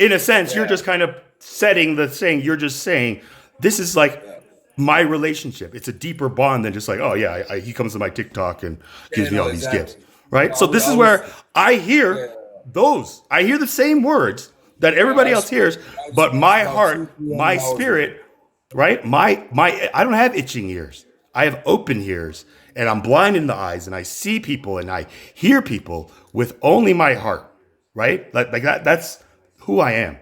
I have sight, but when I'm talking to anybody, at least for the first time, until the Bible says warn a divisive person once, then warn them again after that, have nothing to do with them. That's some of the times as a chaplain, because I am a chaplain where people come to me for spiritual guidance. Granted, it is Christianity, but like a lot of people from different faiths. There's people, Christianity is spirituality, but yeah, brother. exactly. I mean, everything's spirituality, right? But again, like the Level. Holy Bible, as we have it today, with the Old Testament and the New Testament, right? Check this, Is guys. oh, God bless, welcome, brother. brother Rob. Is this my cue to kind of like wrap it up. Again, I was a comedian, so it's like me getting the light. Like we just brought our next guest. Chaplain, God bless you, brother. No, when you hear I like your energy, bro. I like your Thank energy, you. bro. I mean, it's you guys are giving me the energy, so thank you guys. You are filling my cup and I'm running over. So I hope it's kind of filling up your cups if they're kind of low. But thank you all. I appreciate it, Scarlett. So again, Albie, you're the Lord of hosts here. So again, forgive me. I want to show my respect. Wait. Okay, hold on, wait. Just to let everybody, he did not mean it the way it came off. Okay, he did not. I don't think he meant it, bro. I am a host on this live. Right. Yeah. I'm not calling him. Thank you. Yeah. Yeah. Disclaimer: it's like this is why we have warning labels on like the windshields for cars. Yeah, That's like, it's don't crazy, drive bro. with this in the windshield. It's like, who needs to Especially hear if this? people recording, It's bro. common sense, right? But no, you think common sense is common sense, but there's always that one person who's just like, I didn't know you can't see through this thing and drive, and it's like, and now you're suing the car company for that. So it's like that kind of, But again. I get it. No, hey, I get it. Hey, brother Rob, real quick. Brother Rob, you there? Hey, Albie. Brother Brother. Rob, if you don't mind, man, what were some of the insights on yesterday's debate? What did you think, bro? I actually made some notes. Hang on, bro. Give me a second. Scarlett, welcome. You were there as well, Brother Rob, last night? Like watching that in real time? Hello. Oh, Scarlett. Hello. Yeah. What are you talking about, guys? I'm personally talking about just like the live that Albie and I were kind of referencing. Ooh, here, And then- just a second. Just a second. So, Scarlett, you've been here for a while. So, if you don't know what we've been talking about, you're probably not paying attention. We're not gonna go over all that again. Just hang in there, and we're gonna be talking about it. It was just a debate yesterday. But did you have a question, Scarlett, while you're here? No, I actually just came up and requested. I didn't really catch much of the conversation other than that dude talking about a debate or something that was going on. Okay. So, what was your motive behind wanting to come up? I'm sure you probably had something to say. So, would you like to say? No, just general conversation. I like talking about Jesus. Okay. All right, I get it. Do you have questions about it? About him? No, I'm a full blown Christian. Just wanting to hang out, All right. no talk about problem. Jesus. Scarlett. So I'm gonna drop you, sister. If you have a question, feel free to come and ask. Okay, and we'll go from there. God bless you, sister. God bless you. All right, brother Rob. Let me know when you're Yes, bro. I can't find them, but bro, just a few things, right? there. So okay, first, I can't find those what I wrote down, bro. I'm looking everywhere on my desk, bro. My desk looks like crazy. So bro, a few things. How was your interview first off, bro? I just wanted to know No, because we've been I praying don't about want it. to talk. Yeah, Rob. God bless you, brother. Yeah, okay. Fair enough. I know. Yeah, the whole 3 second thing, bro. Keep people focused, bro. I struggle with focus. Okay, sweet. Okay, sweet. Okay, cool. So, bro, just a few things, bro. So, you know what I loved about that whole thing, bro? You represented. So I know, like, I'm thinking of the questions, but you represented Christ amazingly on that live, bro. The reason why is because you were polite to, like, I'm not saying you have to be polite, but the way you did it, where that lighty, what's his name, Nas and all those guys were mocking, but they were trying to fold the live because they were actually being pressed. And I love the way you did it, bro. Where like, I could see that in you, bro. It's you really like you have so much knowledge, but you've actually softened out big time. Like, I'm talking about it in a good way. I'm not saying that it's okay to be angry sometimes in a righteous way, but the way you did it and the way you've been doing it lately is great, bro. Because you're showing such love out of respect. So you showed love to like Itachi, like you haven't seen them, Omar, even Central, bro. You know what I mean? And then you didn't let them push the live off, bro. So I commend you for that, bro. Because like in the old days, it has been. So obviously, I don't want this to be a rebuke or something, bro. Because I love you, bro. Like I'm just saying, like Like in the old day, it has been like, and I get it. When someone attacks the cross or makes out that Jesus is just a prophet, you sometimes get like uptight and you're like, listen, boys, blah, blah, blah. And then everyone goes mad and the comments go crazy. You know what I'm saying? But the way you did it, bro, you've grown so much, bro. You got all the knowledge and you could see the Spirit was using you in that live, bro. You captivated everyone in that live, bro, because you were that Christian. They were backing up the cross. You were defending your faith, but you're also showing love, bro. Along my brothers. I just want to be like just clear when I was asking the question. I don't, and thank you, brother. I appreciate that, man. You know, I appreciate the encouragement. I just don't want to. Also, I don't want to make it about me because if you had to ask me though who the MVP was, man, bro, Coptic dropped that bomb like no other. And it's unfortunate though. There was over 700 people there, and most of them missed what Amir did before it got to 700 people. Amir destroyed them. I got it all on record. So I recorded the whole thing, bro. 5.5 hours of last night's debate I have on YouTube. I'll send you the link if you want to watch it for your records. No, brother. Yeah, absolutely. Do me a favor, Chaplain. On my TikTok page, there's a link tree, okay? 2 things I'm going to ask from you, all right? Subscribe to my YouTube channel if you don't mind, and also join my Discord, or I need to get more active on it. But if you can send me that video, brother, man, I've been praying for that. And honestly, I just realized you're an answered prayer. You're a godsend. Hey, God is good, right? Glory to God. Amen. So, hey. I would never call you the Lord of Hosts. I got you. Right? No, I'm just hey, joking. I mean, all right, yeah. Well, I'm not the Lord host, but when you come on my live, you better kind of treat me like I called you the Lord of Hosts, right? Well, no, but yeah. So I know absolutely, bro. If you can get that over to me, that'll be amazing, man. And for those that are in the audience, Christians, Jews, Muslims, anybody, right? If you have questions or if you disagree with something, anything, come up. Yeah, I mean, for your God. Go ahead. There we go. Minion. Yeah. How's it going? Good. How are you?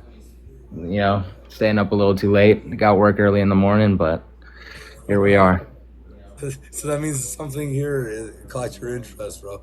Because now any hope of you trying to go to sleep is out the window because your brain it's gone. Full on active. Go ahead, man. Sure. Yeah. I guess. Well, I want to have a better understanding because some Christians have different views and ideals of what their deity, is. Do you think your deity is like all powerful, all just, and all knowing and necessary for creation? Absolutely. I do believe that the one true God has to be have omni attributes. All the 3 omnis, yeah, the trinity of omnis. But I would say actually all 4, right? I'd also say omni-benevolent, which means all loving, right? The perfect representation. Love is grounded in Him. That's who He is by nature, as the Bible teaches, right? Now, I wouldn't say our God is all just, because that would almost assume that I'm comparing Him to another, and that justice is an intrinsic property of His nature, when in fact it's a result of His goodness and holiness. So sure. God is just because He is good. Right. Yeah, and I guess the follow-up is, do you think God has free will?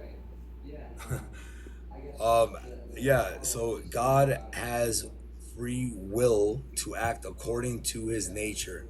So there are certain things that God cannot do. The God of the Bible, He cannot do them. Right, but Want to know what that is? Sure. God cannot sin.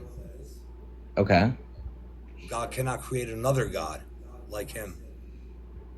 Well, God cannot be illogical. Yeah, no. So there's certain things that He can't do. Why? Because it goes against His nature. You see what I'm saying? Sure. I mean, does that kind of subtract from the statement all powerful, or is the statement all powerful within the three laws of logic.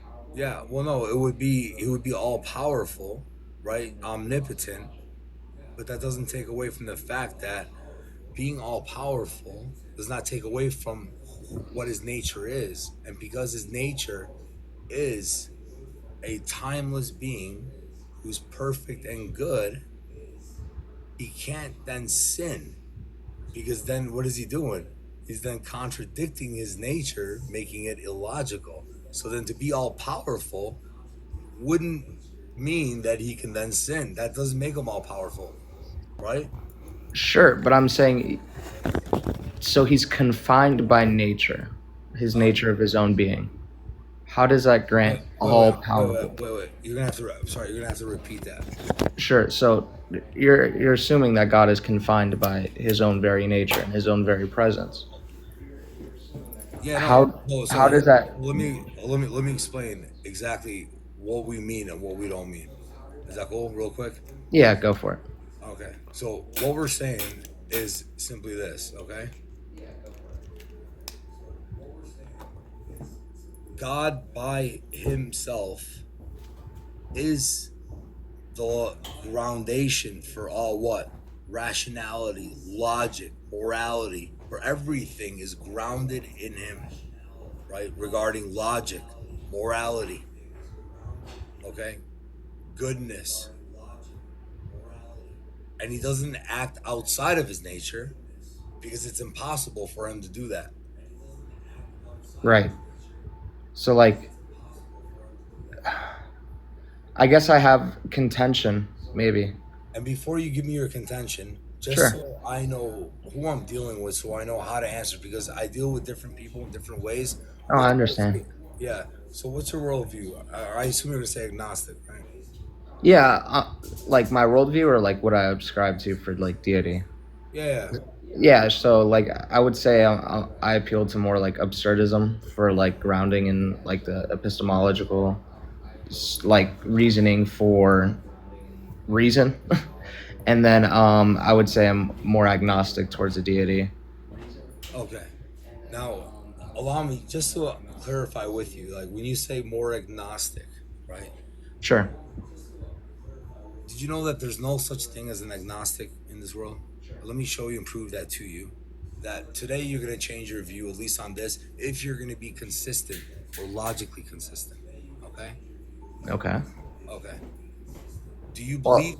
Do you believe in a higher power? No, right? I don't know. Okay, beautiful. I don't know. So, when someone says that they're an agnostic, what they're actually saying is they choose to suspend judgment and not give out what they actually believe. But now, I'm going to ask you this question. Do you believe that the earth is suspended on the back of 14 chihuahuas? Probably not. Probably So, not, no. or definitely No. not? Well, I don't operate knowledge in absolutisms, but knowledge is probabilities, but I would say no. Okay, so no. And that's an absolute statement, correct? Sure. Yeah. I mean, Okay. we could play the weird like What you philosophy game. demonstrated, real quick, what you demonstrated is you have the ability to make absolute judgments. Right. All right. Now, when you say that, when I ask you, do you believe in a God? You said, I don't know, right? I'm going to show you that you actually don't believe in God, and you know you don't believe in God, but you're choosing to suspend judgment. Therefore, you're going to abandon today your claim to be an agnostic. You're just going to say you're an atheist, and then we're going to build from that point on. Now, watch. Just watch. Can I interject very quickly before the argument? Sure. So I would say I don't believe in the Christian God, and I know that's what you No, that's upstand. fine. That's fine. Right. So I don't know between theism and atheism. Yeah. So again, once again, it goes back to agnosticism, right? Actually, may I ask a clarifying question to you, Minion? What is your definition here of the Christian God, if that's a fair No. question? Just Yeah. So the God of the Bible, right? The tri omni necessary. the three-person in one Trinity God Well, is where tri omni. omni. I don't Okay, have- okay. Yeah, tri-omni and Yeah. necessary. So, biblical. Try Omni. Okay.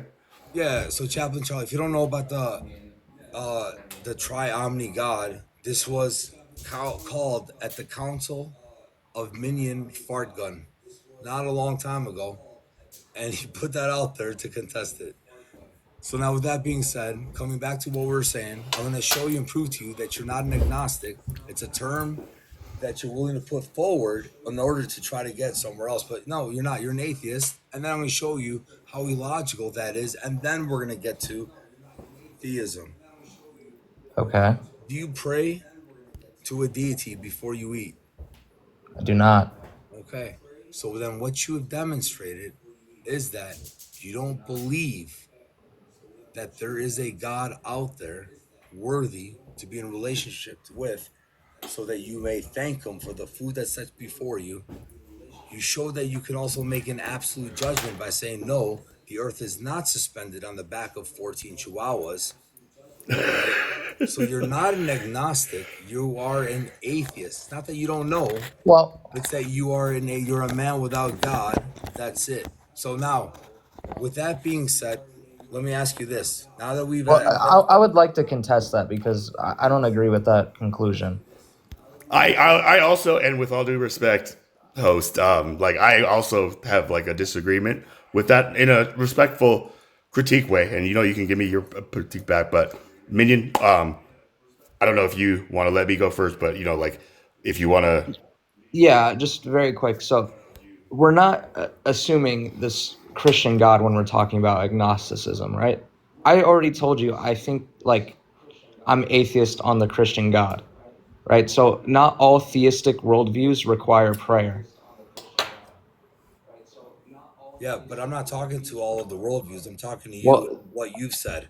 That's my point. Well, I mean, my if I may kind of just jump in here, right? My disagreement that I was addressing was like, I think it's wrong for us, our generation, Albie, to be the one who is reacting and speaking off of our not, like this is where like I'm gonna try just like say, hey, what you were doing for Amir, this is what I'm hoping to kind of do for you. Just let's not start assuming just like, hey, you're an atheist. I'm gonna prove that you're an atheist posing as an agnostic. It's just Chaplain, do you mind if I finish my conversation? no. I absolutely don't mind. All right. So I appreciate it, man. Thank you. Okay, Minion, you wanted to say or rebut what I asked you? yeah. I think the sense of like prayer before dinner is not an absolutist claim towards the theist, like a complete theist or a complete atheist worldview, right? Not many theist Christians, or not even, I meant theist worldviews, pray before every meal. And It's when not. they and when they come on my panel, I'll talk to them, but they're not here. You are. Right, but I'm not.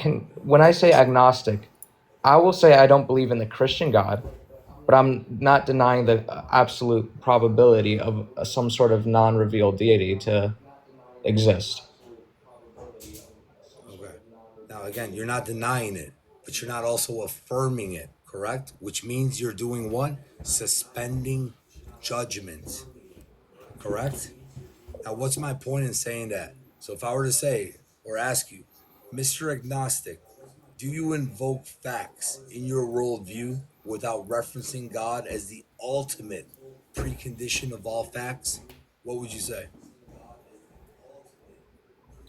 Which the Christian God? No, I don't know. Just I out of believe in. just out of curiosity, when I ask you like a specific question, right? And I thought I clarified it very Right. well. I Mm-hmm. thought I did. Why then are you adding to my question in order to answer it when that was not the point of my contention? Would you like me to repeat what my question was to you? Because When remember you're what you said, forget the Christian God.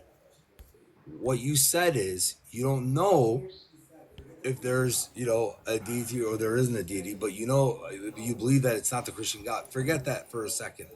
okay, The fact that you're choosing to suspend judgment is hypocritical because we know that in your daily life you do not suspend judgment, but you do make what? Well, Objective claim. Hold on 1 second. Objective claim. So my fault. therefore, again, allow me to repeat my question to you, please. Do you invoke facts in your worldview without referencing God as the ultimate precondition of all facts? Yes. Okay, beautiful, right?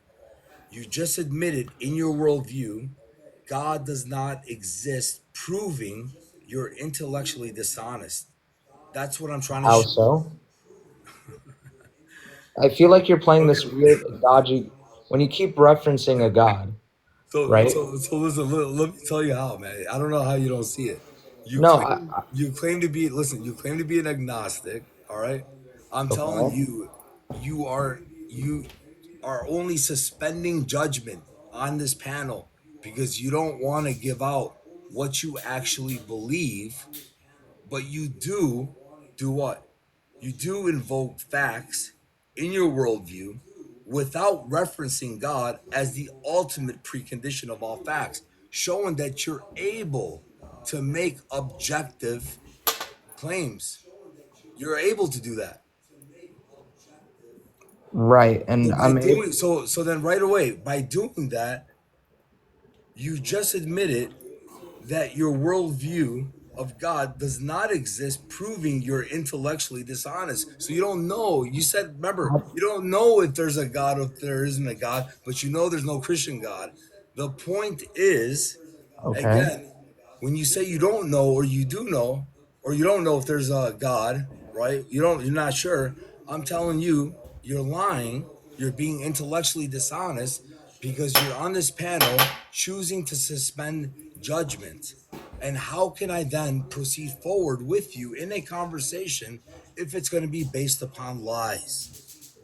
Right. So I feel as if you need me in this complete atheist worldview and to run some sort of like transcendental. No, absolutely not. Absolutely not. What I need you to do is be honest Well, because I would. Can because I in your finish?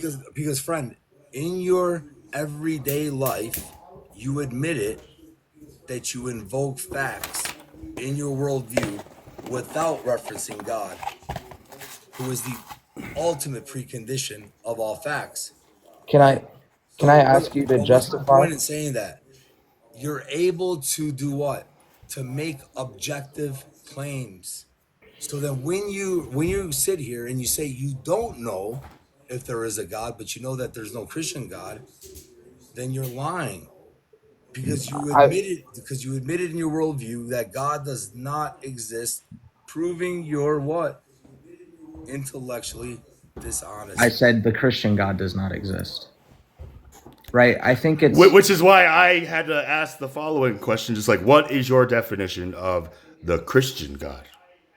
right. Just to kind of justify myself there. But like Minion and LB, like maybe I could be like translator in here. Like Minion, I hear like you came on like I'm an agnostic, and for me, when I just hear somebody say agnostic, that's a free will choice that you have made by the gift of God, whether you acknowledge it's from Him or not. Like as Christians, that's who we give our gratitude towards. So when we I say understand. Yeah. grace and stuff like that after a meal, that's just a sign, at least for me, and God knows best, but for me, when I do my grace, my prayer before every meal, like I'm not doing like the Lord's Chaplain, prayer. Yeah, Chaplain, do me a favor. Send me that video.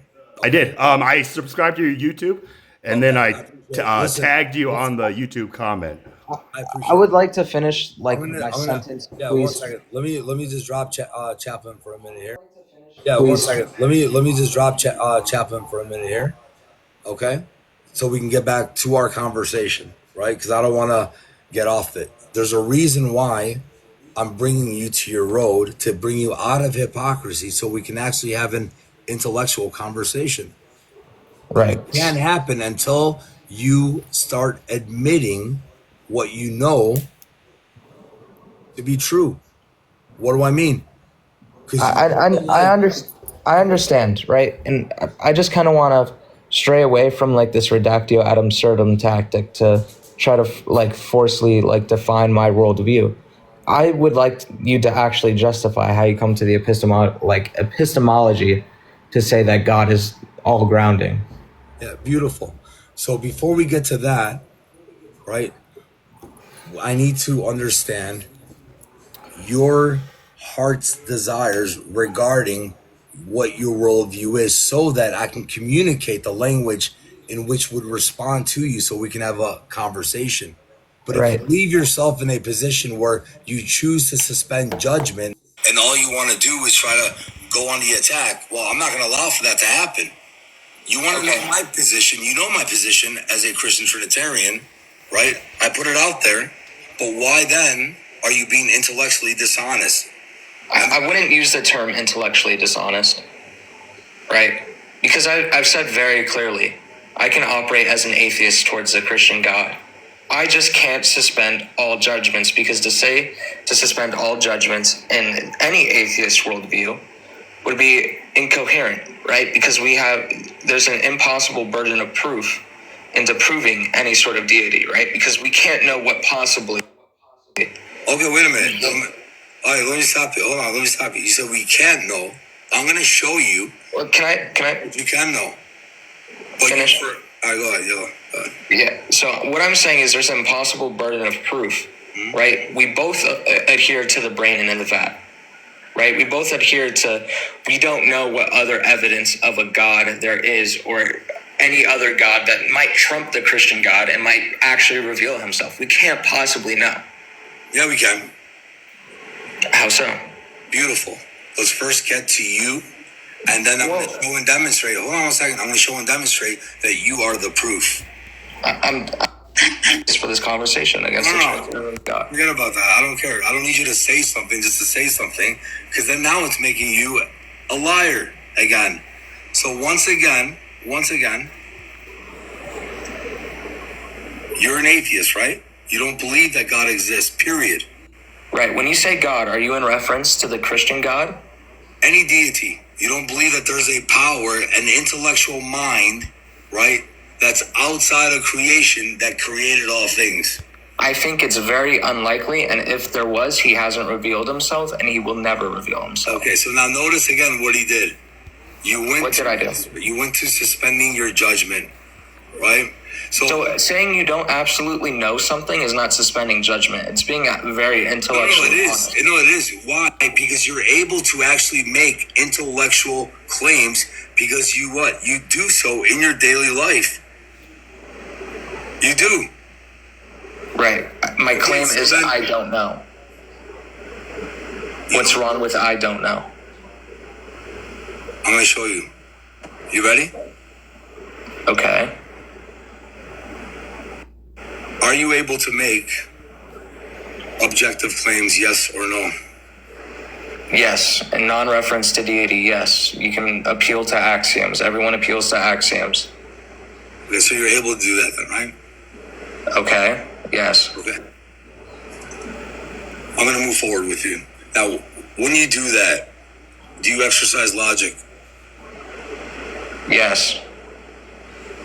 Is logic something that's abstract? No. Okay. What is it? What is it made of?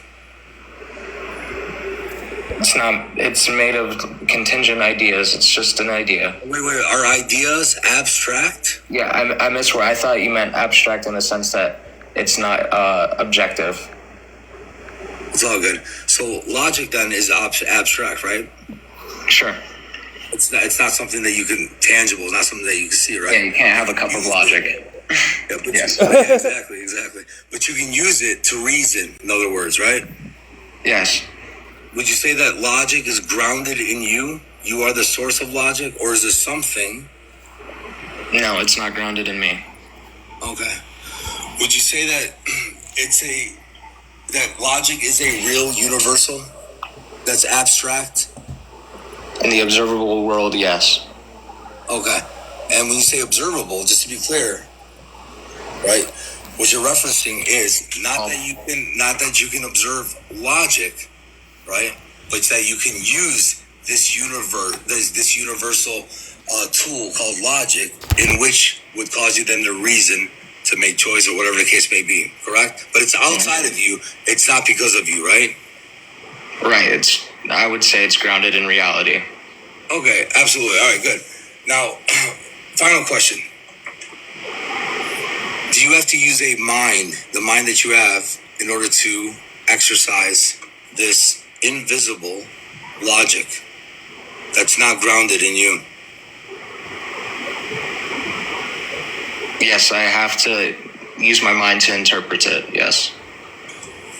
Without realizing it, you just admitted to be a theist, because what you said, just give me a second. What you said is logic is invisible, abstract. It's not it's not grounded in you, but rather it's a real universal in which, everybody can use it, right? It's a real universal that's invisible, but it can only be used by what? You can exercise it by using your mind, but it's outside of you, which means then it has to be grounded in a mind that's invisible. I would disagree. Prove it. Well, I'm going to just ask you to prove it because you made the claim. Well, no. Why is it mind contingent? No, hold on. Your claims actually prove the point, because you said that logic is invisible. Right. Logic is not grounded in you, but it's a real universal. Okay. And you have to use your mind. You have to use your mind to exercise what? Logic. But logic is not grounded in you. It's outside of you, in which you use it, right? Sure, yes. But you can't exercise logic without your mind, right? Yeah. Okay. So that would mean logic that's invisible, a real universal, must be grounded in a being. Why must it be grounded in a being? Yeah, who has a mind. Right, so applying Occam's razor, I said it's just grounded in reality. Right? Reality can exist. Reality have a mind? No. Can I finish, please? I'm saying logic can exist, right?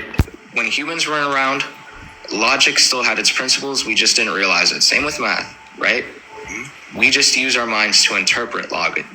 It's like a lens in which we see the world through. Okay. That's all logic. Logic is not this. And it's abstract. Like you said, it's abstract, right? Yes. It's not this. It's for what purpose is it used for? For just interpreting the world. Okay. Beautiful. It exists outside of you, and it's a real universal that's invisible, right? What do you mean by exist? Are you saying that there's a physical consistent of logic in space and time? That's not what I'm saying. I made it very clear that it's abstract, though, right? Right. So when you say exist, so what I'm saying is, in my definition, in which you gave me, it would then have to necessitate a mind, a being who has a mind, who's invisible and universal. That's what you admitted. I didn't admit that. Otherwise, how can logic be a universal without being grounded in the mind, since it takes a mind to exercise logic, and you're not the source of logic, then who is? Well, we would say the triune God. So with that being said, friend, listen, have a nice day. Look, if you don't see it from there, I don't know what else to do with you, man. I'm sorry. If you don't see it, I don't know what else to tell you, man. But you just proved how illogical you are and how inconsistent you are. Right? And I pray that you come to the truth, man. Waxing eloquent is not going to help you, right? That was a great. I screen recorded that because I need to take some notes on that, write it down. Because that's my biggest problem is dealing. Well, even speaking to, I think how you presented it was really good in comparing it to just being illogical. Because that's why I find it so hard to talk to them people. Like, you just gotta really be illogical, like, and just really kind of liars, to say something ain't real or not really believe in something. Just like when you asked them, is the world on the back of 14 chihuahuas? Like, how is that not a direct? Absolutely not. Huh? Like, man. That was good though. No, man, like we know, like if we're gonna define, right? If we're gonna define people that claim to be agnostics, honestly, it's a position that's taken by intellectual cowards. I'm not trying to be rude by saying that, but that's really what it is. They're intellectual.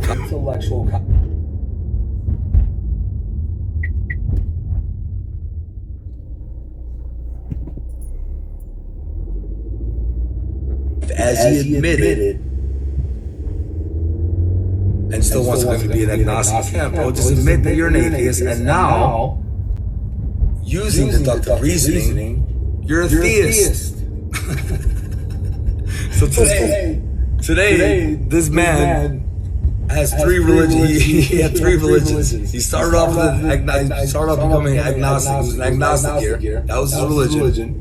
Then he had to abandon that after he saw the illogical view of claiming to be an agnostic. It's impossible. No one can be an agnostic. There's no such thing if they're going to be consistent. And then we showed and proved that what? He's a theist. Well, he said it. You can't escape the fact that if you admit, and it's true, if you admit that logic is immaterial, right? Not something abstract. It's not grounded in you, but it's used in you. And it can only be exercised by a mind, and it's a real universal. Well, then that necessitates an immaterial being in which logic is grounded on, who has a mind. Welcome to the triune God. I'm not saying like it automatically assumes a triune God, but obviously there is no God but the triune God. Right. And just to deny it, I mean, walk outside, look at everything. Like, ain't no way people really believe this just came out of thin air from nothing. Nothing. So for those that don't know, I pulled up a quote from a book that I have, right, by Cornelius Van Til, right? If you guys are interested in dealing with apologetics with atheism, right, there's some really good books. Cornelius Van Til is a brilliant man, philosopher, right? Trinitarian Christian, okay, who wrote many books and, just philosophized. Anyways, let me just get to his quote that I pulled up. It says, agnosticism is epistemologically self-contradictory on its own assumptions because it claims to make no assertion about ultimate reality, rests upon a most comprehensive assertion about ultimate reality. So let me repeat that.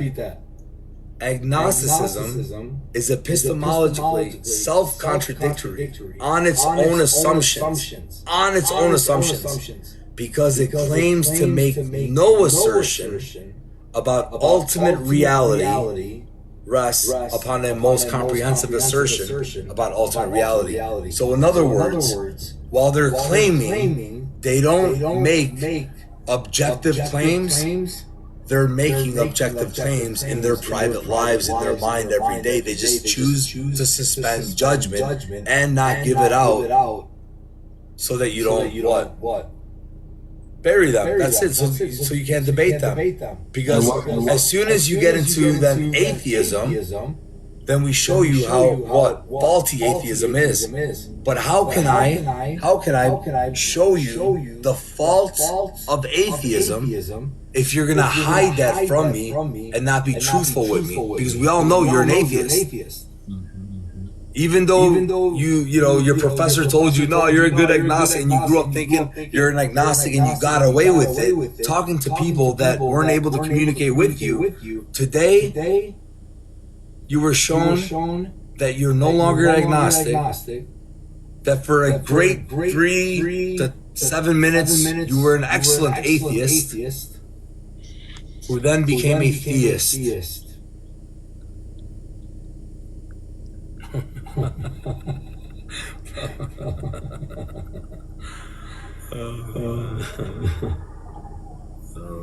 Hey, what was his name? Christian what? Who? What was the guy's name from that quote? Oh, Cornelius Van Til, right? Oh, Cornelius. Another great. And by the way, like, if you guys are this is called presuppositional apologetics, right? Where all necessary preconditions of reality are grounded in the triune being. That's our starting point for all things. Hello, guys. Yeah, and I just wanted to say something too. For the people that followed me from that other live talking about orthodoxy is true, my contention is not with anyone's view or perspective. None of the apostolics. I'm not going against that. I only go against adding to the gospel and understanding the difference specifically in what we were talking about and how that brother, no matter what his apostolic view is or what his that brother was calling another one of my brothers a heretic for believing in what he believes in. We believe in the Bible. Everybody's theology is not going to be all the way right. People still have things to learn, but we have to respect one another and be able to communicate effectively to show that we're willing to listen to another viewpoint that's not ours. We can't just sit there and call somebody heretic when we all believe in the triune nature of God. We understand the most important things. But when we're adding on to the text and putting our own interpretation into the text, and on top of it, we're calling each other names, that's what gets me upset, especially when it's between Christians. Hey, I was just going to say, God bless you, brother. I was going to say, Sorry, your Fred, first, I don't know. Can I was here first, or I wait? Oh yeah. She was here first. Sorry about that. Okay, hello guys. Two things. Just give me 1 second though. Fredo, do you have something quick you want to say, bro? Or do you have time to wait? Yeah. It was only quick. I was just going to say you could have shortened that first question. You could have not killed it, but you could have ended the first question really quickly by. I think the question was, do you think there is a God? And the difference is if you ask the question, do you believe in God? Then he says no. Then that's an atheist. Because The lack of belief in a God. So that would have solved it straight away. He would have then had to admit that he was an atheist at that point, because the definition of atheist is the lack of belief. Right, but Fredo, I don't know if you know how long you were in here. No, I was in the whole time. Yeah. So did you hear him? Yeah. I believe that the Christian God does not exist. However, I don't know if there's another power, another God. Do you understand? Yeah. But he kept saying, I don't know. So he was using the what he didn't want to. He didn't want to get pinned down to the point of saying, no, there is no God. He didn't want to make the claim there is no God, because then he has the burden of proof. But exactly. Yeah. Exactly. That's all I want to say. Yeah. No, I'm with you 100%, man. But he kept on, you know, what are you gonna do? You know how it is in the battlefield, bro. I know. All right. God bless you, Fredo. God bless, brother. Allah, Yeshua. I'm sorry. Allah. Okay. I'm gonna call you. Allah Akbar. Okay, two things before we start. First of all, please excuse my English. Second of all, I'm not Muslim. The nickname is for my lives that I do in my country. Has nothing to do with my religion. Okay. No. What is your religion? No religion. Okay. Everybody has a religion. Even No. atheism have a religion. Okay, what's the religion? Okay. So, do you believe that God does not exist? Yes. Okay. You believe it, right? So, Yes. the reason why you believe it is because you were not there when time, space, and place came into existence in order to be able to, what? Absolutely know, right? So then what do you have? You have a faith, a belief system, in which leads you to different rabbit holes, and you're religiously clinging on to these things. So atheism is your religion. What? You got a problem with that, or? No problem. For the sake of conversation, we can say that that's my religion. No problem. I'm not gonna be offended. No, good. So go ahead. Okay. So you're an atheist. Go ahead, sister. In humanity? Excuse me? I called you my sister in humanity. I thought you asked me something. I said from the beginning, please excuse my English. No, you're fine. You're fine. I'm sure your English is better than whatever language you speak that I can't speak. So don't worry about that. I speak Greek. Oh, you speak Greek? Yes. Okay, I have some questions regarding the New Testament, if you can help me. Okay, I'm kidding. But welcome. Okay, so the first main question you have on your picture, why aren't you a Christian? For the same reason, I think that I'm not following any other religion. Okay, why is that? Forget the other religions. I'm asking you, why aren't you a Christian? Also, because the small text on top, it says Christianity is true. Prove me wrong. So you're not talking about Christ, you're talking about Christianity, the religion, yes? Of course I'm talking about Christ. Do you know how you know that? What? Do you know how you... Of course I'm talking about Christ. Do you know how you know that? Okay, so you talk about Christ or Christianity. Because I'm reading the word Christianity. That's it, just to clarify.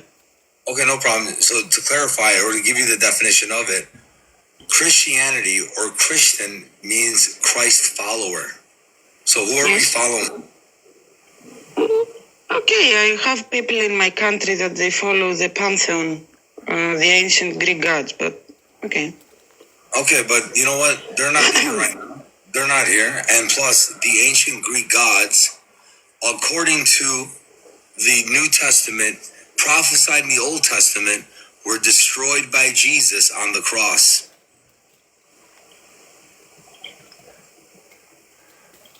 Not exactly. What do you mean they were destroyed? No, they were. Their kingdoms were destroyed. And so... The kingdoms of Zeus... Zeus. And Poseidon. You believe that Zeus and Poseidon existed? That's not the point. But they had a kingdom. Said that they were destroyed by Jesus. I'm going to tell you how, right? Yes. Angels are spirit beings.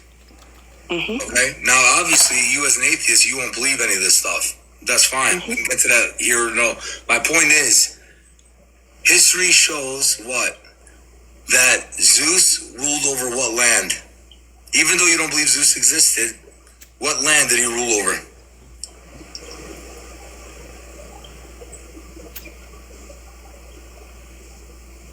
Specifically?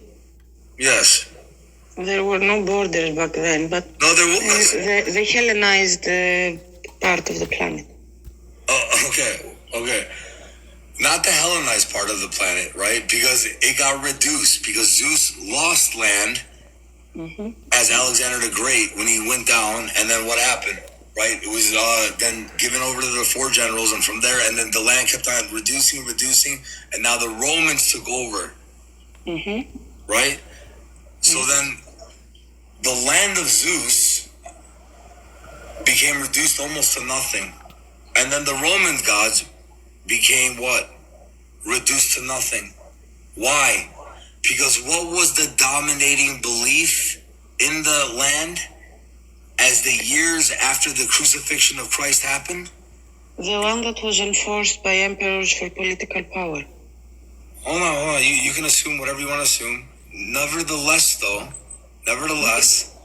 the lands were taken back by Christ, which is why they abandoned their gods and came to Christ, showing you that truly Jesus hung on his throne on Calvary's cross and destroyed these demons. I'm sorry, your gods or these ancient gods. I'm not offended. I know, because you don't believe it. But now, you're as an atheist, right?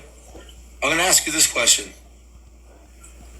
Why do you reject Christianity? Or is Christianity true? Prove me wrong. Go ahead and let's start there.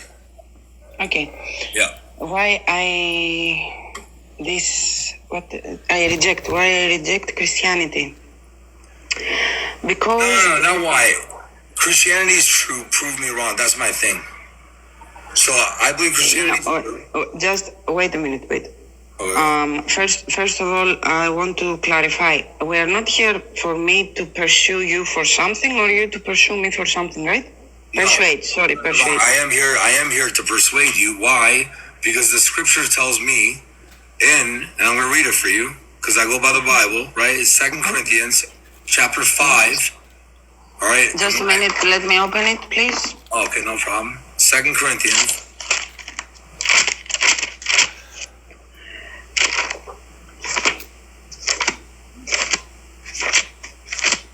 Yes. Okay. 125. No. 2 Corinthians chapter 5. Yes. Oh, 5. Okay. Yeah, we're going to read 9 through 11. 9 through 11. Yes.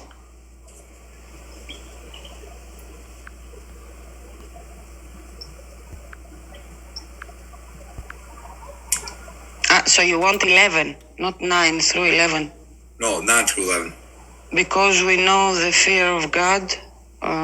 You want it in Greek? You don't know. We try to convince people. Hold on. If you're going to read it in Greek, allow me to pray for the gift of tongues.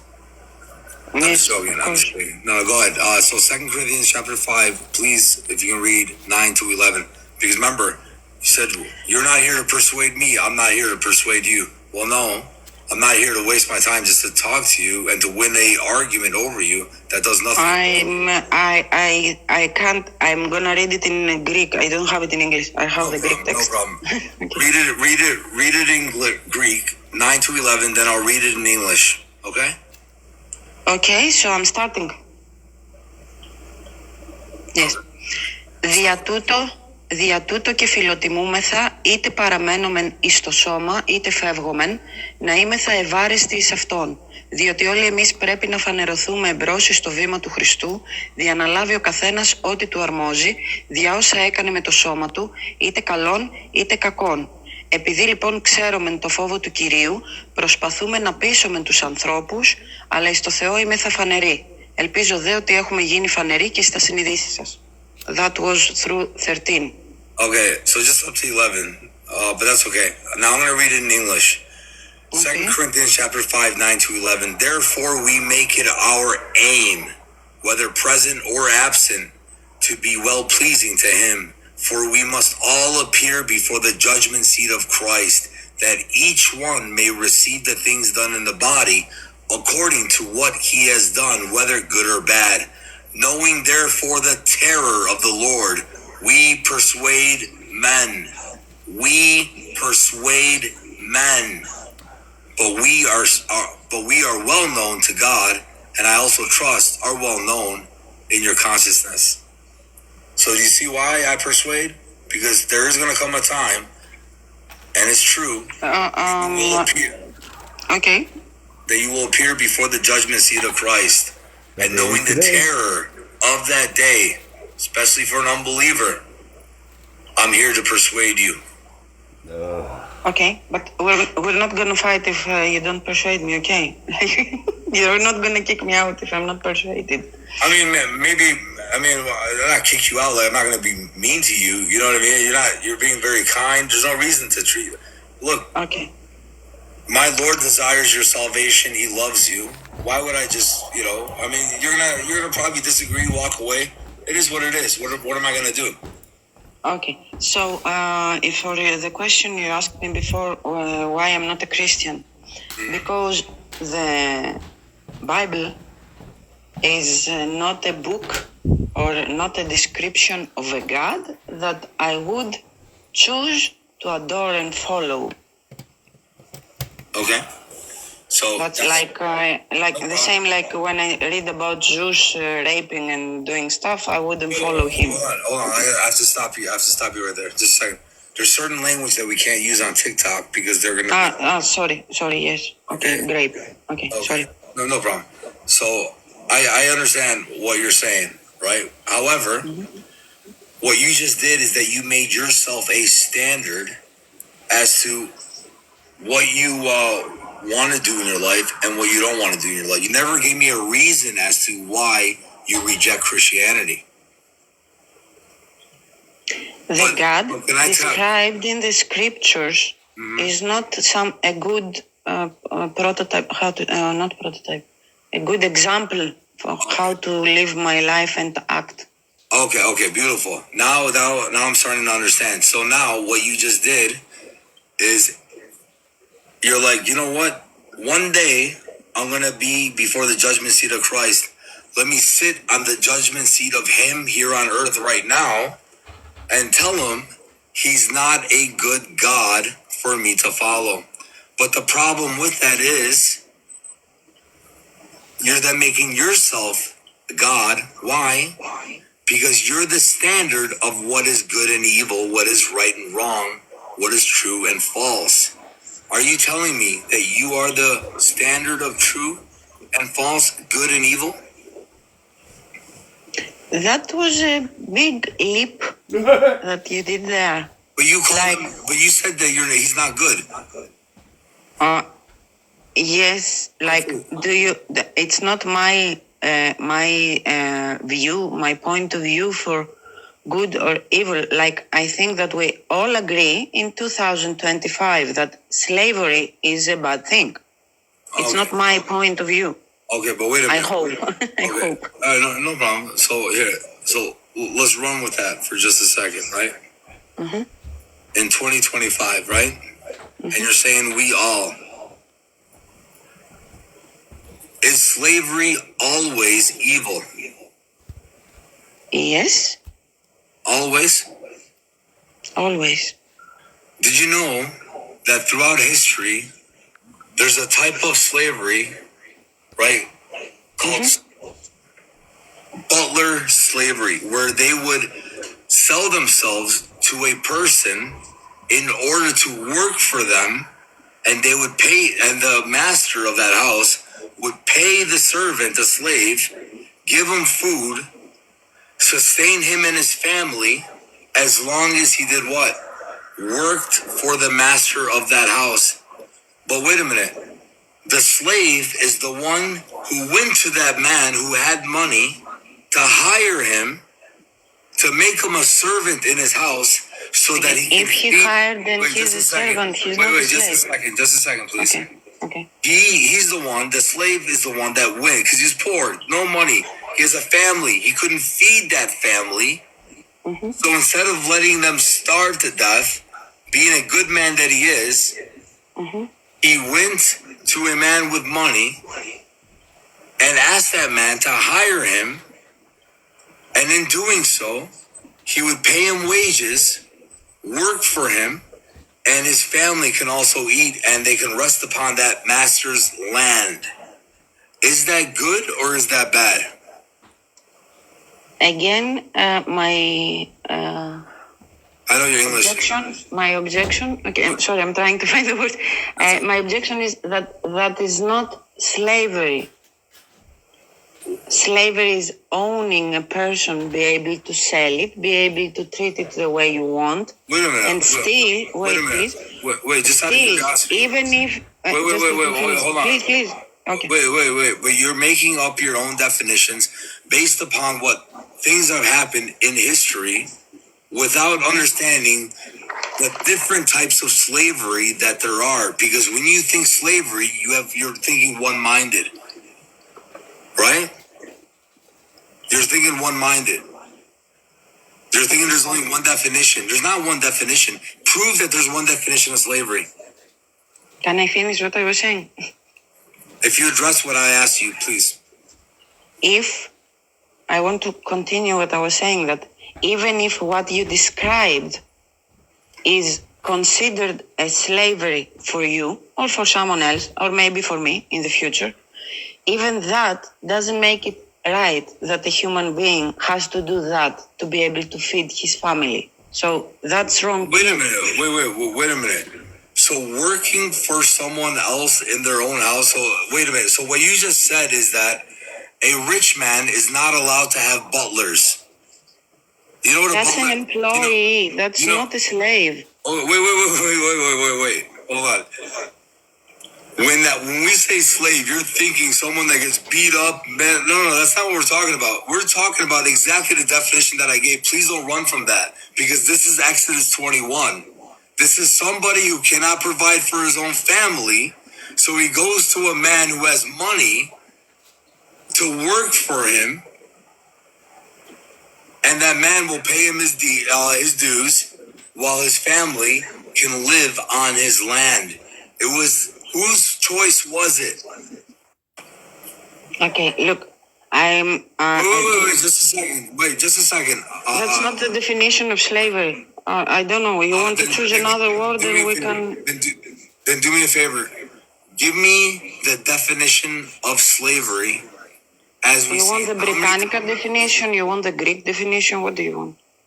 No, I want the definition that's given to us in the Bible. Okay, the Bible. No linguistics, no nothing. What the Bible says. Okay. I'm going to repeat myself. Okay, you ready? And this is Exodus 21. I have it pulled up. Okay, so I'm going to easily show you. This is exactly what it's showing. But you know what? But better yet, this is. I think this is a little above maybe your pay grade. So let's start this. Is slavery evil? Yes or no? Yes. Okay. By what standard of morality do you judge evil? What? How can you say, as an atheist, something is evil when you have no definition for good and evil? You have no standard.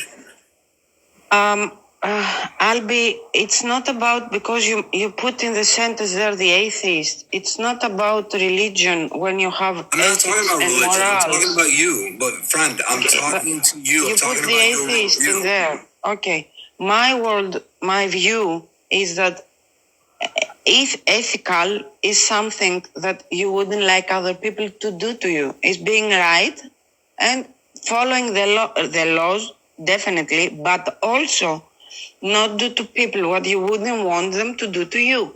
Oh, wait. So don't do to others as you don't want them to do to you, right? Yes. Okay. That's in the Bible. Okay. Okay, but wait a minute. You just quoted Matthew chapter 7, verse 12. Yes. And you're saying that that's a good law, a good commandment, but yet with your other side of your mouth, you're condemning God and saying that he's evil for allowing certain things. So again, what you're doing is you're showing that you have no standard, it's subjective. You have to feel. No, because I didn't say. Wait, because you made an assumption here. Wait. Hold on 1 second. Why are you stealing from our worldview in order to make a moral, objective claim? You are making an assumption here. I didn't say that whatever Jesus said was wrong. Love each other was good. Don't judge to not be judged was good. I don't know how to call it in English. Like, if you don't have a sin, throw the stone. That's good. Okay, no problem. I didn't say that whatever is in there is wrong. Okay. Okay, 1 second. Just one second. I get it. I'm not saying that. You're saying that the God is not a good God, right? Mm-hmm. Yes. Okay. Do you believe that Christians believe that Jesus is God? Of course. Okay.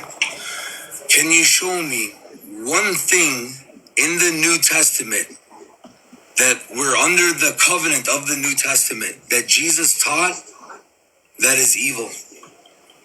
One thing. Give me a second.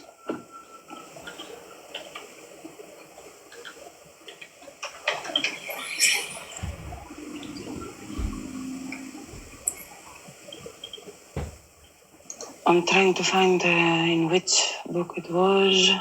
How does the verse go? I'll help you. What is it about? I think it's Matthew. About the Syrophoenician woman. Oh, about Matthew 15, verse 26 to 28, where he called her a dog? Oh, yes. Okay. Go to Matthew 15. Wait, please. No problem. So you're saying that this is evil, correct? Not evil. It's racism. That's it. Right. Wait, I didn't say evil. Okay. Okay, hold on. I'm sorry, hold on. It's what? Racism. Okay, racism. Okay, would you say racism? Matthew 15, please, yes. Yes, but 1 second. 21, yes. Yes, but 1 second. Is racism evil, yes or no?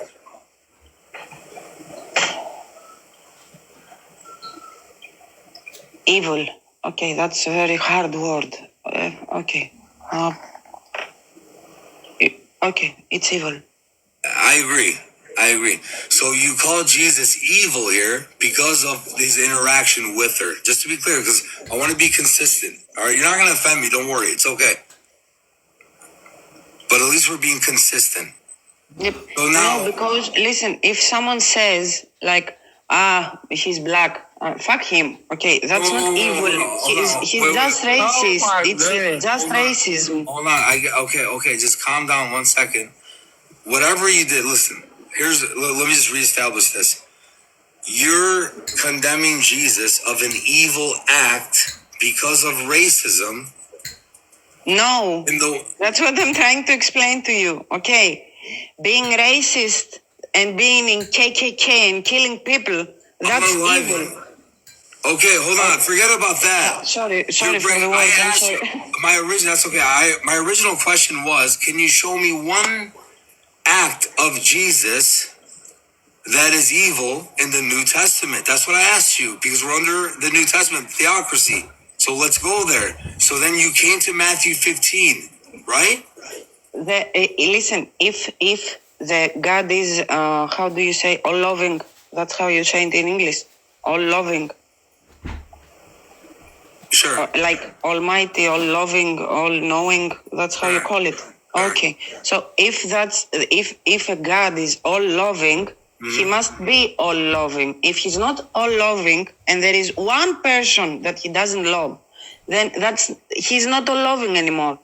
Okay. It doesn't need to be like to go out, Jesus take a knife and unalive 1,000 people to be evil.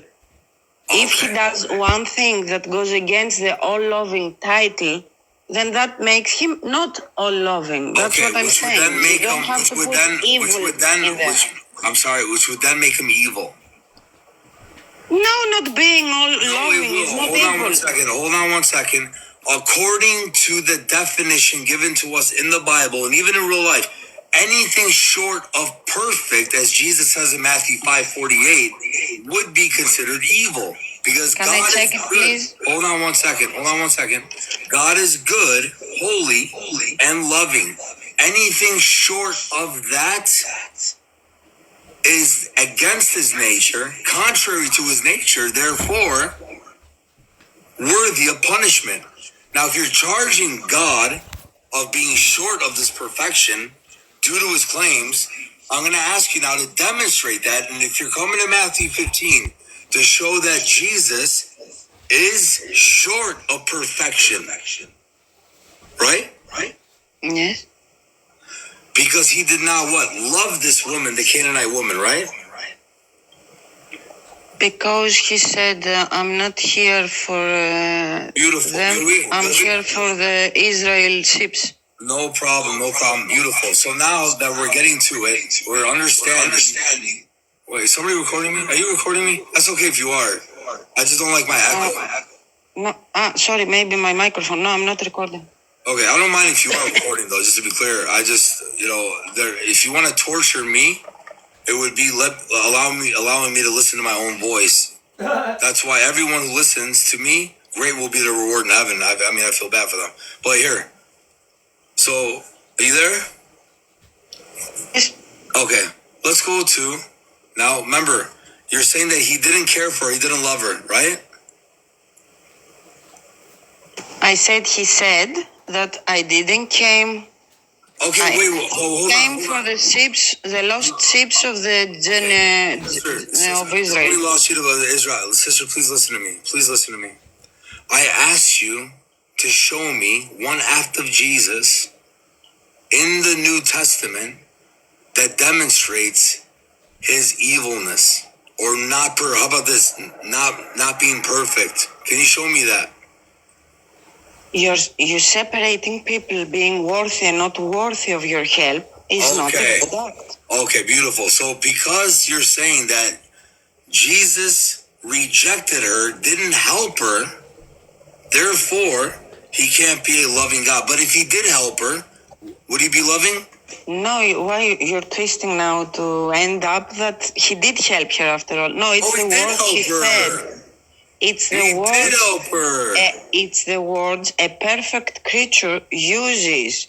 He is almighty. He is all wisdom. And what did he say that was wrong? That he came to just help the ships of Israel. Show me where it says that he came just to help the sheep of Israel. Show me that. In Greek. I mean, in Greek, it's not going to say what you said. But verse 24, I'll read it in English. He says, but he answered and said, I was not sent except to the lost sheep of Israel. They accept. So just for them. Hold on 1 second. Yes. He said, I was not sent except to the lost sheep of Israel. In other words, the Messiah and the oracles, all of these were promises and covenants that were made to Israel, not the Gentiles. Therefore, he came for the lost sheep of Israel, and once they reject him, he's going to go into all the nations. Because remember, Matthew 15 doesn't begin. The Gospel of Matthew doesn't begin in chapter 15. Let me show you this, okay? Because if that's the case, you have an issue. He doesn't say that I won't help you. I'm not going to help out all the other nations. But he says that I was not sent except to the lost sheep of the house of Israel. It doesn't mean that he will not send his body of believers to the rest of the earth. In Matthew 28, verse 19 and 20. Okay, so Jesus came for the ships of Israel. The rest that will follow will go to the rest of the world. So Jesus does give his help. Well, wait a minute. Who sends them? Who sends them into all the world? They went. Who sent them? Okay, Jesus told them to. Okay. So then Jesus came for more than the house of Israel, right? No, you just said that Jesus came for Israel, but he sent in Matthew 15:24, yes, his ministry was supposed to be bordered within the borderlines of Israel, no more, no less. But upon his resurrection, he would then send out his disciples into all the nations and gather the sheep into his fold. He's gonna send his disciples to the dogs. Wait, where did you get that? Wait, where does it say that? What kind of dogs? Because it's not right to take the bread from the children and throw it to the dogs. Which are not the generation of Israel, how do you say? Okay. Let me ask you a question. In Matthew, there's two words for dog in the Greek. In Matthew 7:6, that's one type, right? I'm not going to pronounce it correctly, but... Wait. Yes, Matthew 7. Yeah, go to Matthew 7, verse 6, and give me the definition of the dog there. 7, wait, please. 7, 6. Okay, dogs. Give me the definition, please, in Greek. You want me to say the word in Greek? Yeah, say the word in Greek, please. Skia. Okay, and what does that mean? Dogs. What kind of dogs? Unwanted, rabid, diseased, outside dogs. No. It's dogs. It's you want the ancient Greek word? It's dogs. I'm going to show you the word right now. Yes, please. Yeah.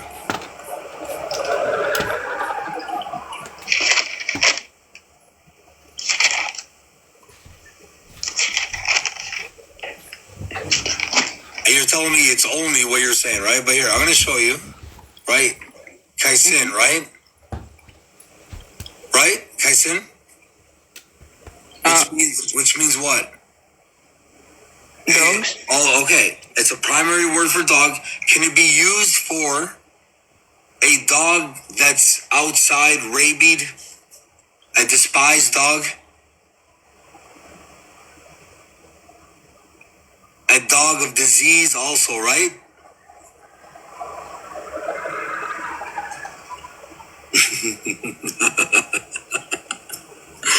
Oh my goodness, man. Akbar. Akbar.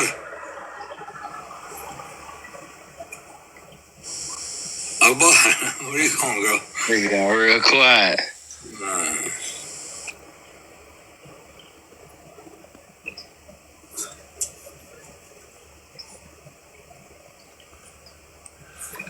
Yes, a dog, a universally despised in the East, in ancient Near Eastern time. That's what it was known as. If you look at the definition, that's the way it was used in the ancient Near Eastern Middle East. So when he's calling these people dogs, they were rabied, unwanted, outside dogs that carried diseases. What's my point in saying this, bringing her here? Because there's a different word that he uses for the Canaanite woman in Matthew 15. Sorry, I was talking with my microphone closed. You are just saying. No problem. So 1 second. No, you are just saying an interpretation. I have Homer using this word. I am Greek. I have ancient texts.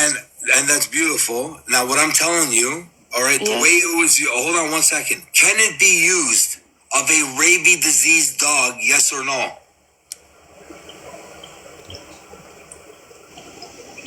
If you just said a rabid dog, it's a rabid dog is a lysasmenos skin. Meaning a despised dog, a unwanted, in other words, unwanted dog. No, it's a dog. Do you want me to open my camera to show you that? I don't know what to do. You're just insisting. I know you don't know.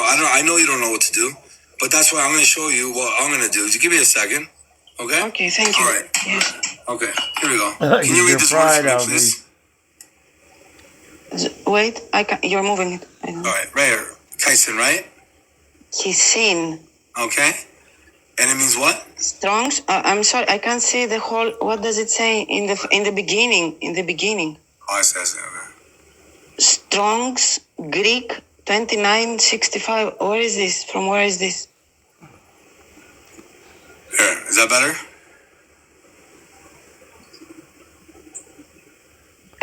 What? A primary word?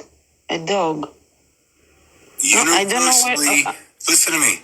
Universally. What are you showing me now? The definition in the Strongs in the Bible. Where? From where? From the Concordance. From the what? What's From the page? Strong's Greek Concordance. Dog universally despised. Okay, let me check that. This Strong's Greek. Okay. Concordance. That's what you say. I have it right here. Can you read this for me, please? What does it say here? Universally despised in the East, right? Yes. Okay. So then if it's used in a insultive way, this is the type of dog it would be. Right? Now, why am I mentioning this? Because can you now go back to Matthew 15, please? Go back to Matthew. I am in Matthew 15. Okay. In Matthew 15. You have your camera open. I don't know if you want. No, that's okay. I'm always on camera.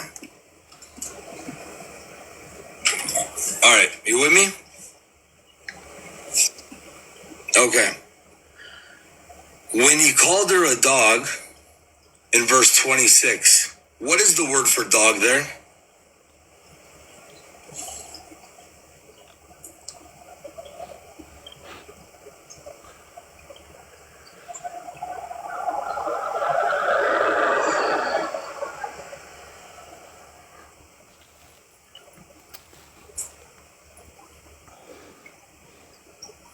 Sorry, I was talking and Okay, kion.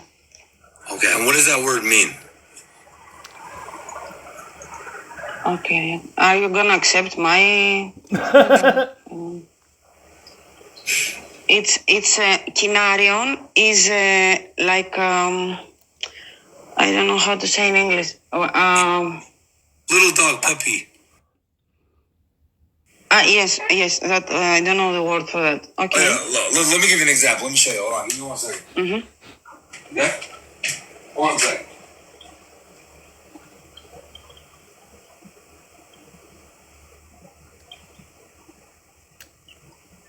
Hey James, he's having a dialogue, man. We don't want a bunch of people up here interrupting.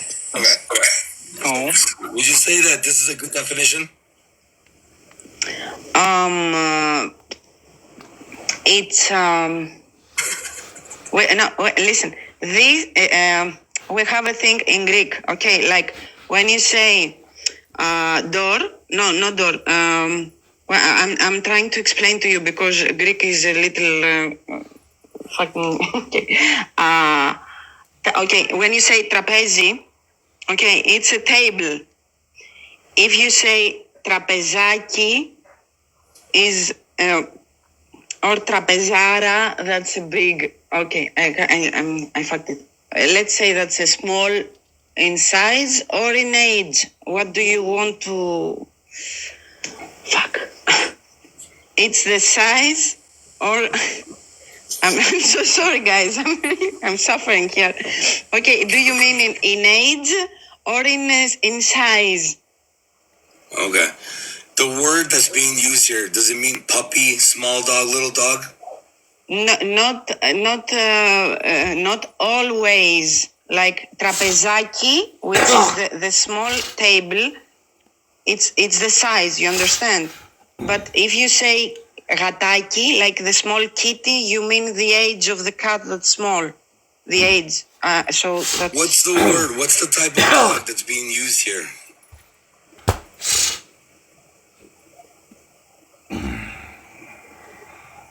The text that I have, kinaris. Let me find it. Kinaris, which is the plural for small dog. But small dog or puppy dog. In size or age. Okay, yes. Okay. Little dog or puppy dog, right? Okay.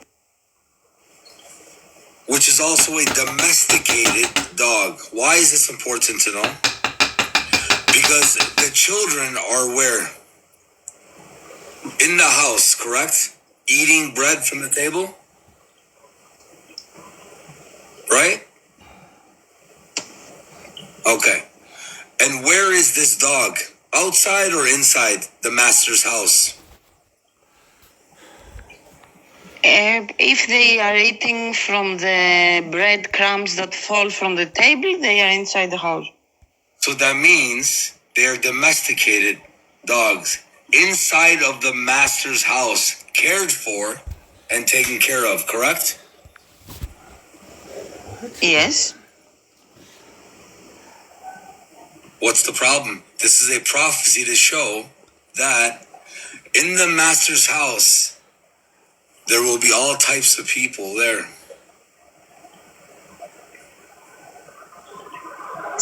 Okay, you want to say...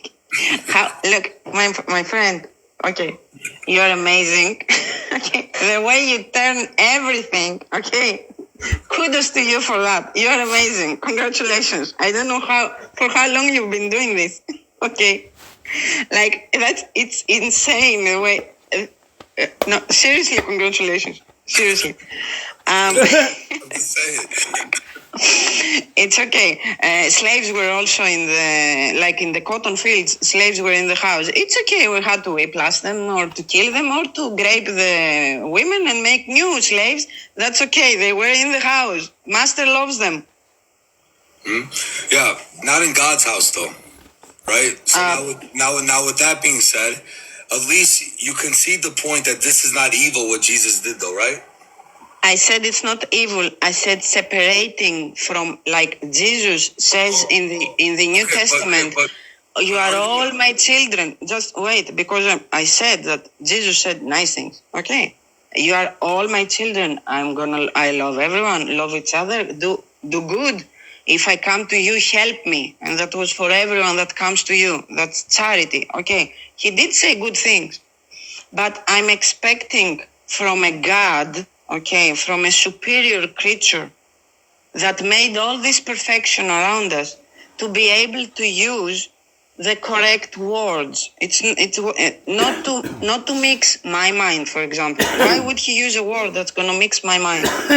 Yeah, no problem. That's a very good question. Did you know that what Jesus is referring to here was an old Hebrew tradition of Gentiles and Jews? I dropped my headphones. I lost you where you said, did you That's know okay. Jesus? It's okay. Did you know that Jesus was using an old tradition that was passed on in Israel to convey a message about the Jews and the Gentiles? Do you know that? He used the old traditions and the Mosaic law to try to convince the Jews to come to him. I'm sorry? Did you hear what I said? You said if he was using old traditions? He was. He was using an ancient tradition. Like law, the Old Testament. No.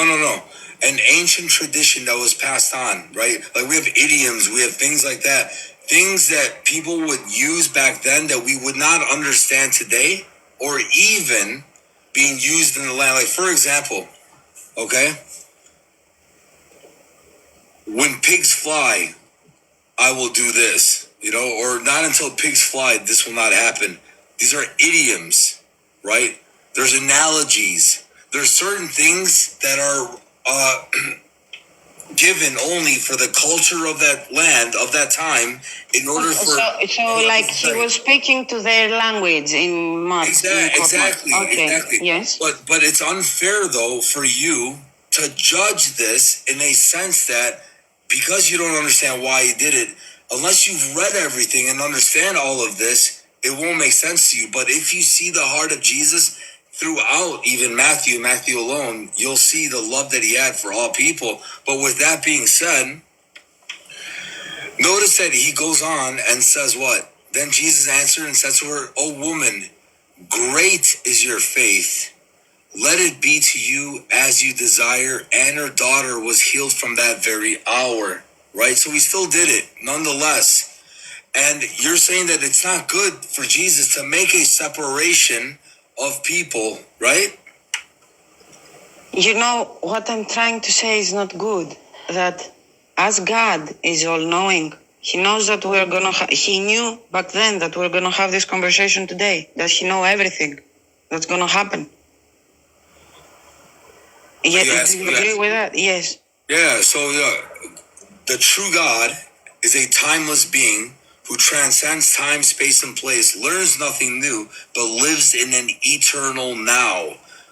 In doing so, he still interacts with his creation, right, as it goes on in an interlinear way, right? So he learns nothing. He knows all things.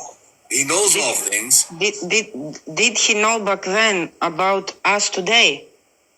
Of course. He could see what's going to happen. And what's going to happen?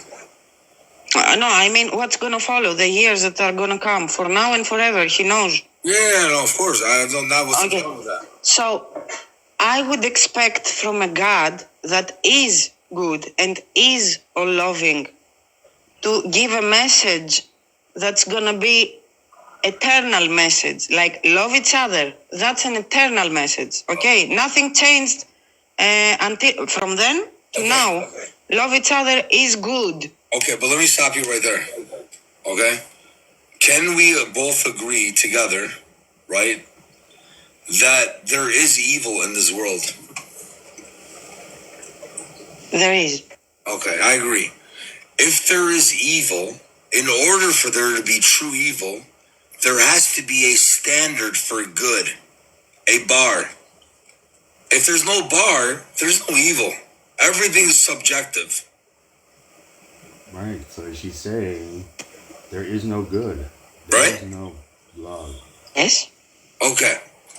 My question to you is, what is that standard of good that does not change, but it's universally the same for all ages? Who sets that standard? It can't be you or me. Do you know why? Why? Because you and me change our minds, change our positions, and even Societies change, evolve. Yes, I understand. No, forget society. Forget society, right? How time, our ethic, moral standards have changed. I understand what you want to say. Do they change for the better or do they get worse? Either or.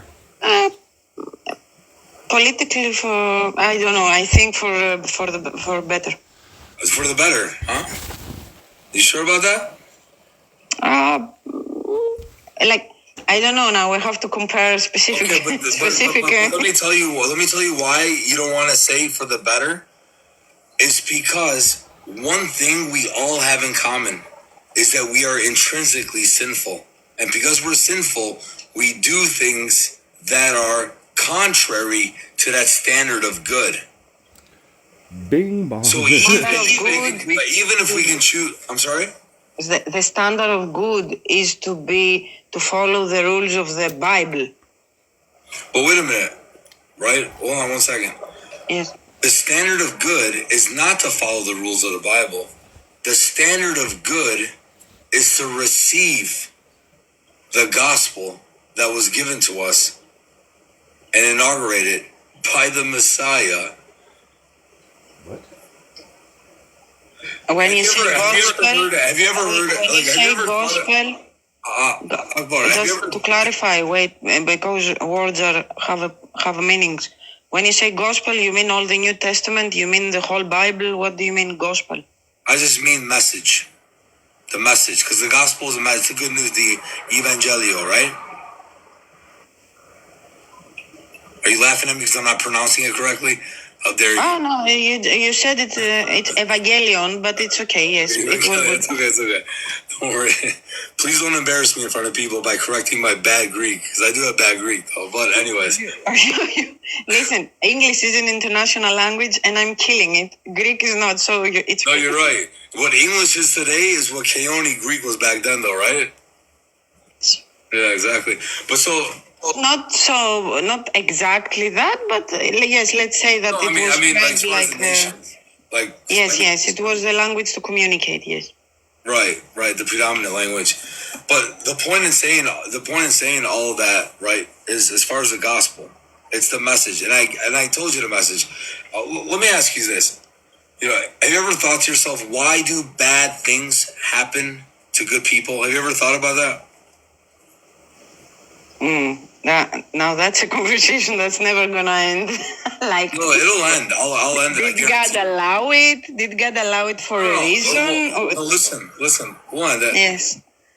Why do you believe that bad things? You ever ask yourself, why do bad things happen to good people? Do bad things happen to good people? Want me to respond through a religious point of view or through an atheist point of view? No. I'm talking to, you're a human being. I'm talking to you. I want your view. So do bad things happen to good people? Of course, all the time. Okay. Now, I'm going to show you that you're wrong. You ready? You said bad things happen to good people, right? Okay. The Christians will say, but wait a minute.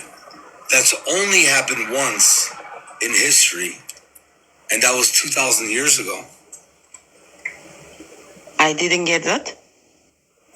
Why do bad things happen to good people should never be used of human beings, but one human, Jesus Christ. I don't understand, I'm sorry. No problem, right? Because Jesus was the perfect being, the perfect person. Yes. Okay, that bad things happen to. Everybody else is bad. Maybe we can be good for a day, but we're always bad. So it's not why do bad things happen to good people. So your objection was for the good people. And so because Jesus was good and he was crucified, that also happened to him. That's what you say. Not also. It's only happened once in history, and that was to Jesus, because Jesus is the only good one that bad things happen to. Okay, so you see a person that's being kind all his life. Like, I think that God is not gonna tell him once you ate. I don't know. Do you have fasting in you're a Catholic? What are you? Yeah, whether I'm Catholic, Orthodox, Protestant, whatever the case may be. Okay. Of course we have Do you have of course fasting? We fast, but of course we fast. But once. Okay, wait. But that's not but you missed my argument, though. You missed. No. I understand that it's not that let me tell you what I understand. But I want to ask you. The point of me asking you this is this, because you said that yes, bad things do happen to good people. But once again, my friend, my dear Greek friend, what is the judgment standard of good and bad? Are you the judgments? Are you the standard? Yes or no? Again, for me, not from the religious point of view. The standards is ethics. But you have no standard for good or bad. I have the ethics and morals of today's society. Okay, which society?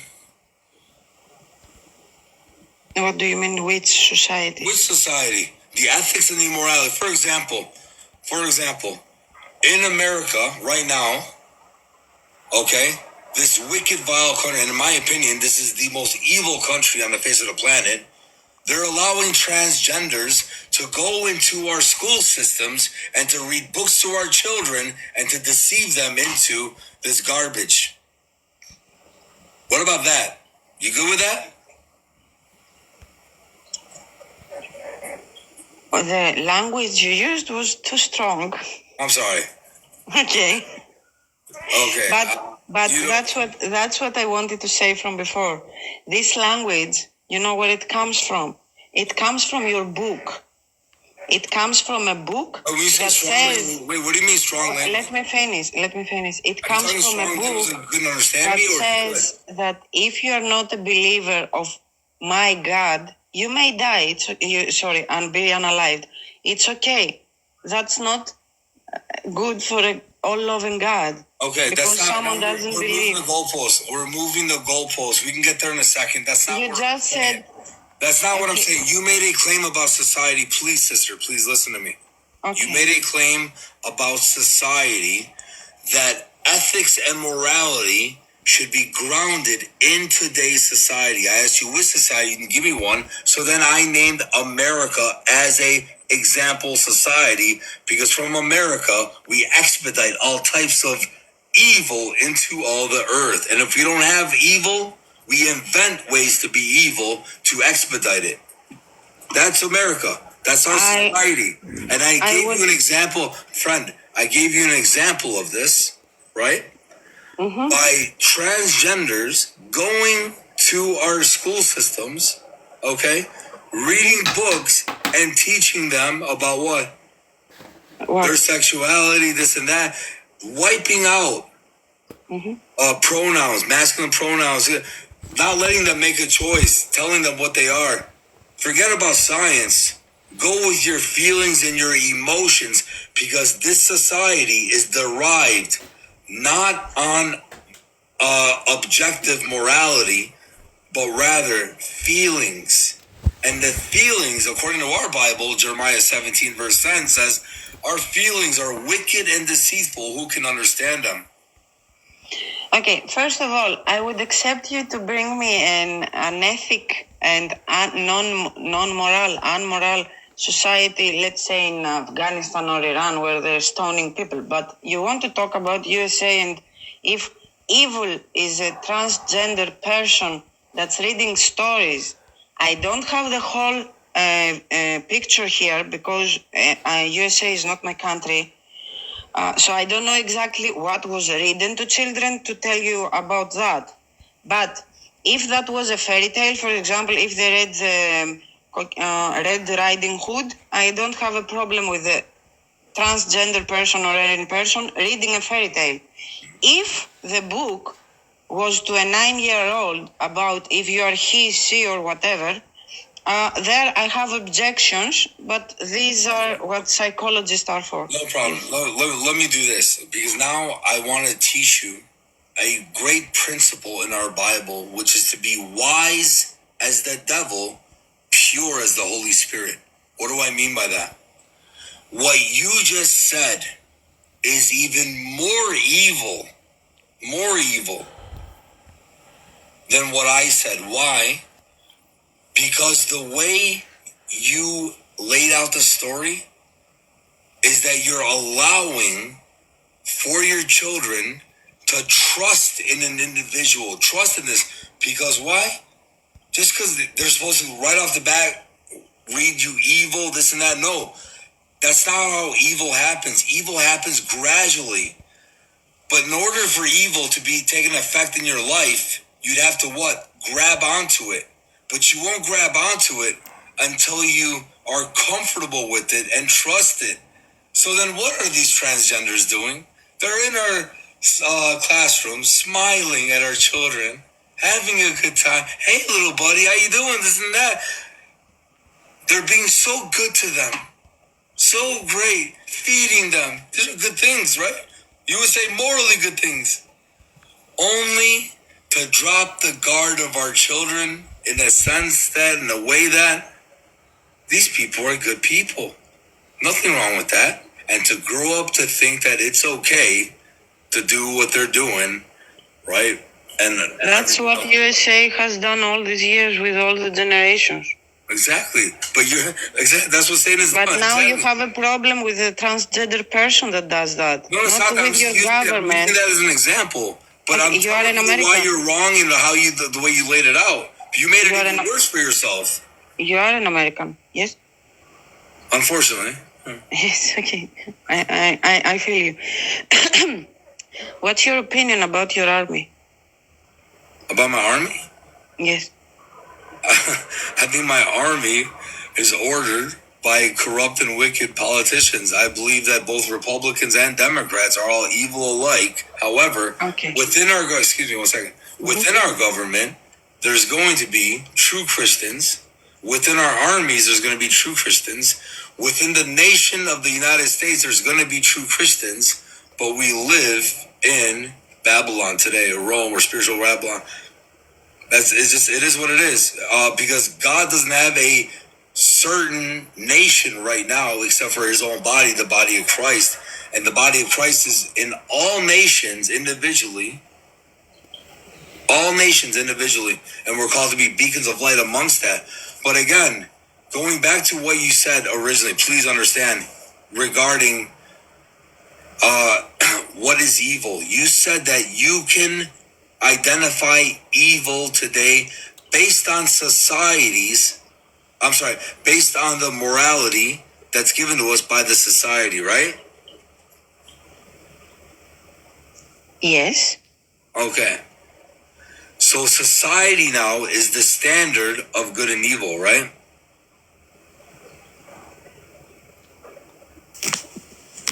I know you're gonna manipulate it. Okay, let's say yes. Yes. No, but that's not about manipulating.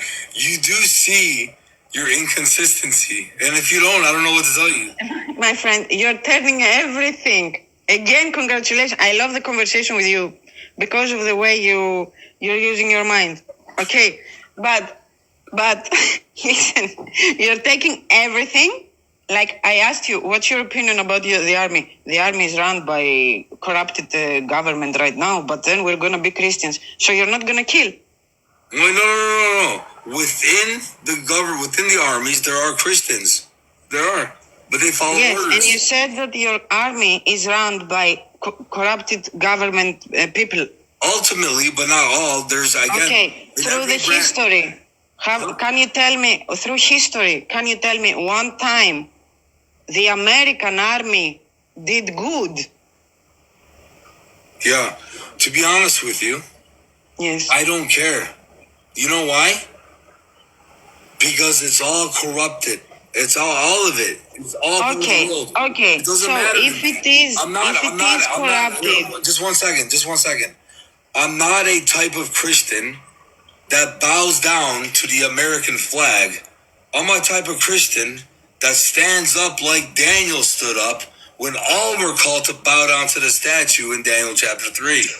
that's good for you. Okay, that you don't just follow blindly, just the flag of the country that you accidentally No, was why born do you to. then, Okay. why do you then follow blindly the ethics and the morality of a society that you cannot trust? Okay, just let me say about the army, I didn't finish. All these years, did you ever protest against people doctrinating children, American children, into believing that we are fighting for our country, we're defending our country, when America is just invading other countries? Did you ever protest that? Because that was wrong too. Yeah, so I'm so glad you brought that up, right?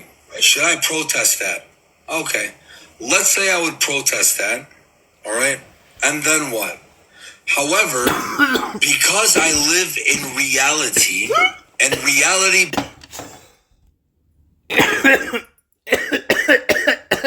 Glitch in the matrix. the proclamation of the gospel, not something, right, that's going to try to be changed or this. I mean, look, it is what it is. I've stood outside of abortion clinics a few times several years ago, right? I've been to mosque. I've done what I can do in my power without focusing all my energy in certain things that God or Christ has called his people to go and protest or to go and do. You went outside abortion clinics and mosques for what? Yeah, to conversate. Well, not outside the mosque. I was inside the mosque, but outside of abortion clinics to preach the gospel, not to condemn.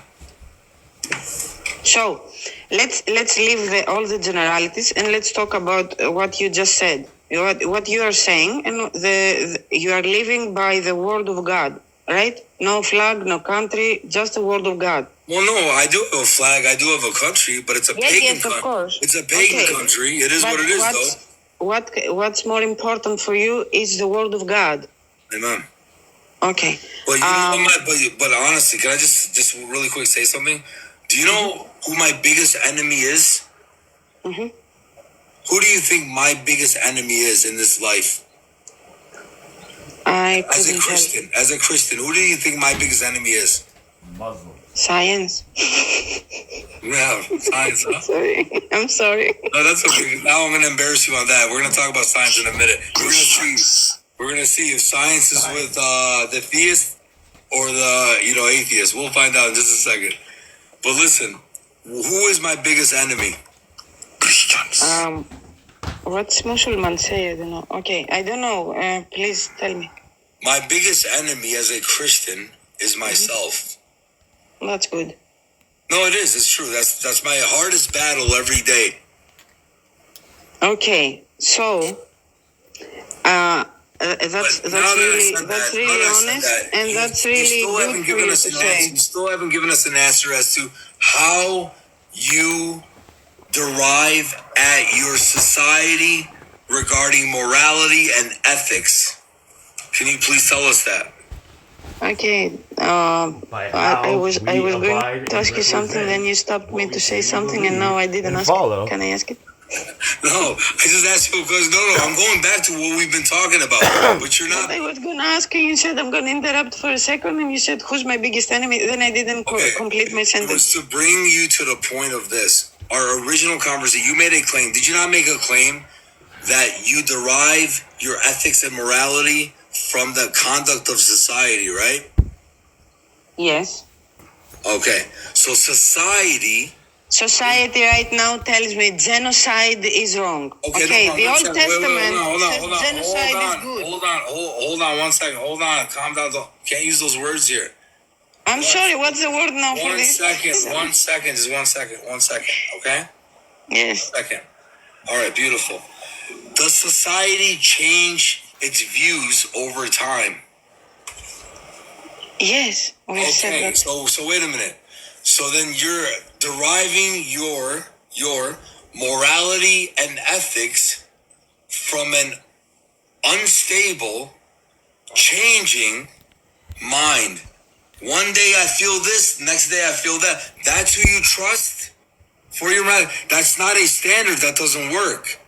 So once again, you just showed yourself you can't use society as a means to derive ethics and morality. So now, You're saying that so we now, shouldn't- so now, we allow me to shouldn't ask you the human rights. Allow me to ask you the question again. Who is your standard for morality? You can't say society because you just admitted it changes. So that would mean it's subjective. It can't be a standard if it's subjective. Okay, so you don't trust the human rights. Bro, what's you killing me, man? You're gonna make me wanna. You're just like, I believe in human rights right now. You're gonna tell me that this might change in 10 years, so they would be wrong. Hold on 1 second. That's not what I'm saying. Hey, Prophet Republic, how you doing, brother? Salam alaikum, bro. What's up, DL? You wanna hop in here?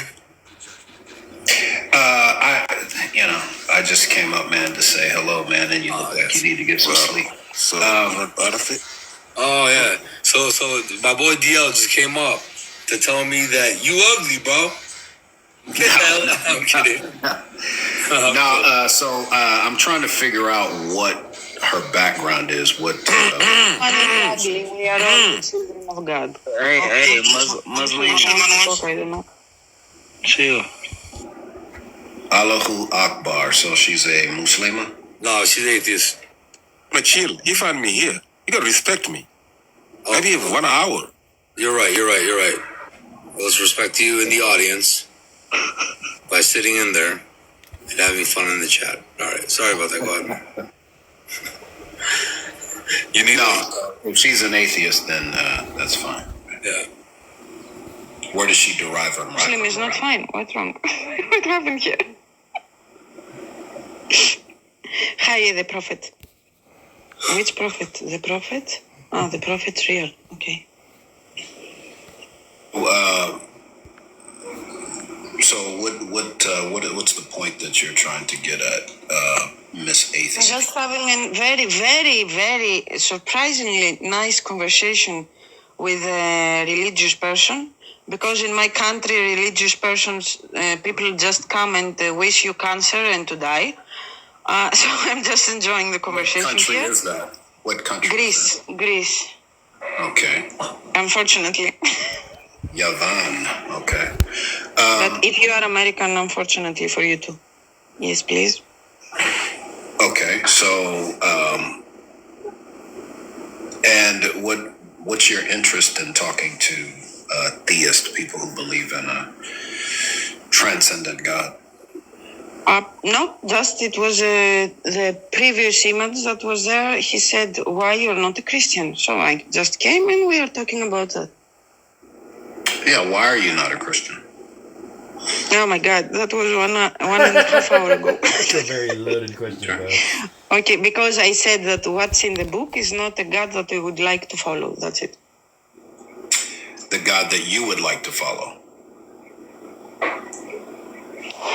Of course, listen, because I, my ethics and my morals and my standards say that everybody has the right to believe in whatever they want, okay? And if someone tries to take this right away from them, I will fight for them to keep having the right to believe whatever they want.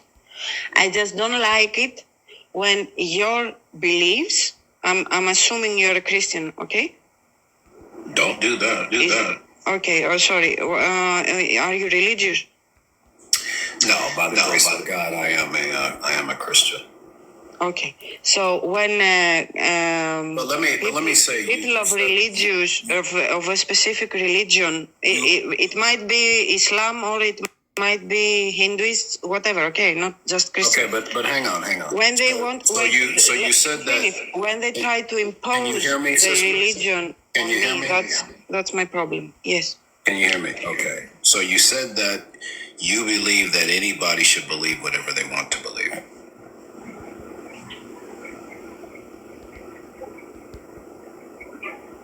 Hello? Of course, of course. Sorry, you didn't hear So me. that belief that you have is predicated on the concept of love.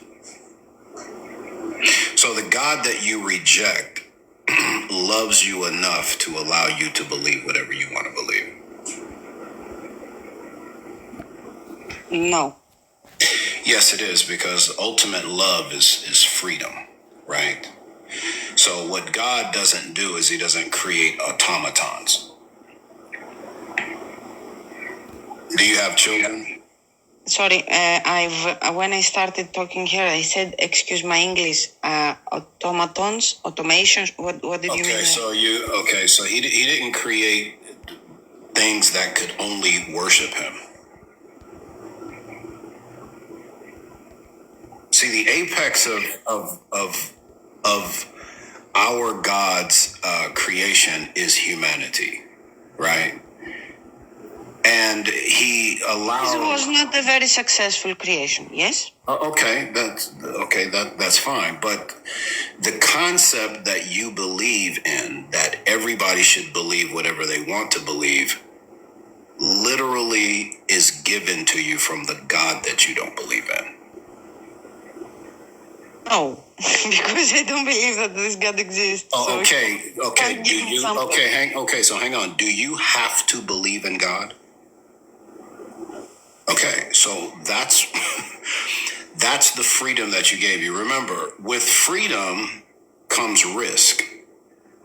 And that's the risk that you won't believe in him. Do you have a family? You have kids or children?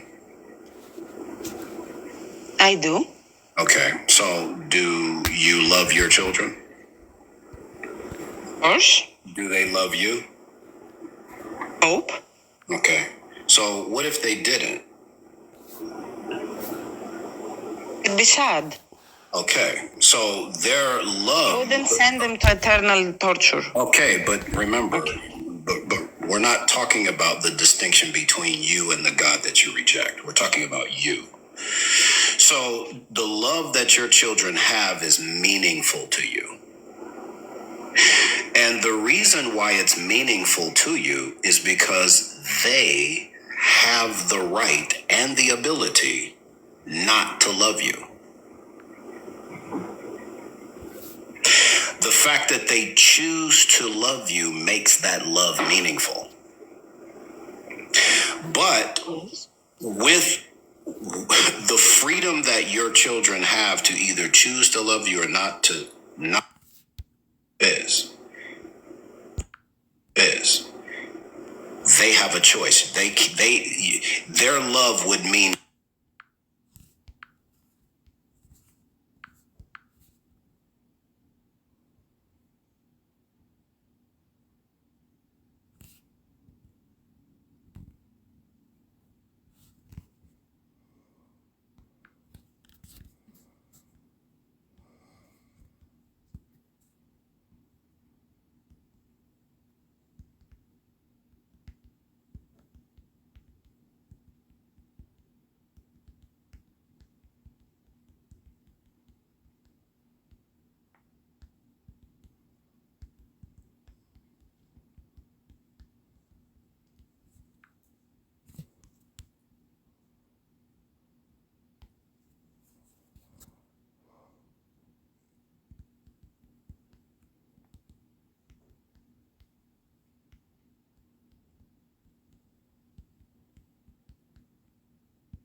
Central Dawa, welcome to your hour of Judgment Day. Okay, I'm gonna put my request in, see if it. I don't know where you guys are from, but if it is Ramadan by any chance, Ramadan Mubarak to all of you guys. My request is in. I'm a new name. See if he sees it. Before we leave, guys, what do you guys want me to do for Ramadan, right? Do you guys want me to go live and talk about like the Sahaba and like give like a little biography on each Sahabi? Comment the number 1 if you want that, or if you want, comment the number 2 if you want me to read the Quran with tafsir. So, what do you guys want me to do? What is neither 1 or 2? 3?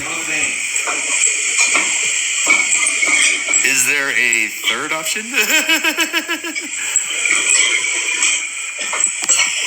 Both. So, comment the number 1 if you want me to go live and talk about the Sahaba, give like a short biography on them, you know. We could do like this is like one Sahabi every like 2-3 days. Just 1 or 2? Or if you got.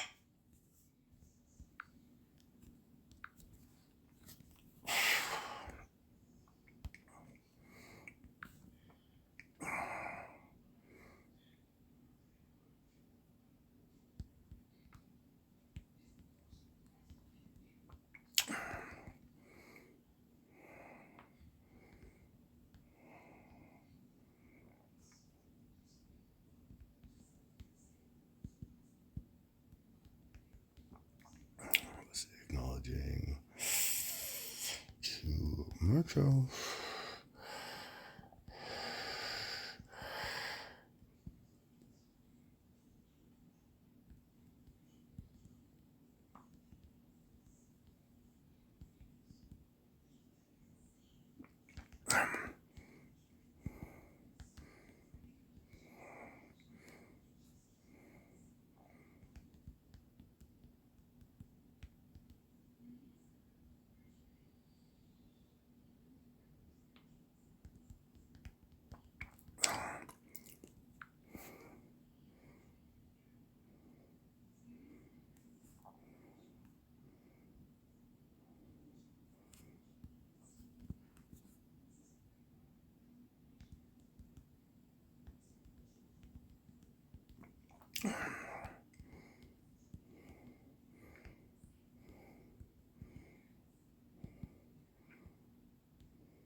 English isn't good enough. No, I think your English are perfect. Again, I didn't say be. Sorry, the word in Greek is the same. Sorry, okay. I said religion. You can have whatever religion you like. What's the That's word? what I said. Even if you believe in Satan, I don't care. You can do it. Don't put it on me though. I'm just using your belief system against you. My belief system said genocide is bad against what is in the Bible, where your God says genocide is good. Someone who's genocidal doesn't believe that genocide is bad. So you have to respect his belief because you believe that he your God or she believes should genocide have is the right good. to Is believe that your what they moral? believe. Your God thinks genocide is good. Is that your moral, your ethics, your? Well, that's your fundamental lack of understanding who God is. It's Now, lack of understanding when he's asking them to kill everyone. I'm pretty sure you were not an atheist your whole life, right? No, I wasn't. Okay, what were you brought up as?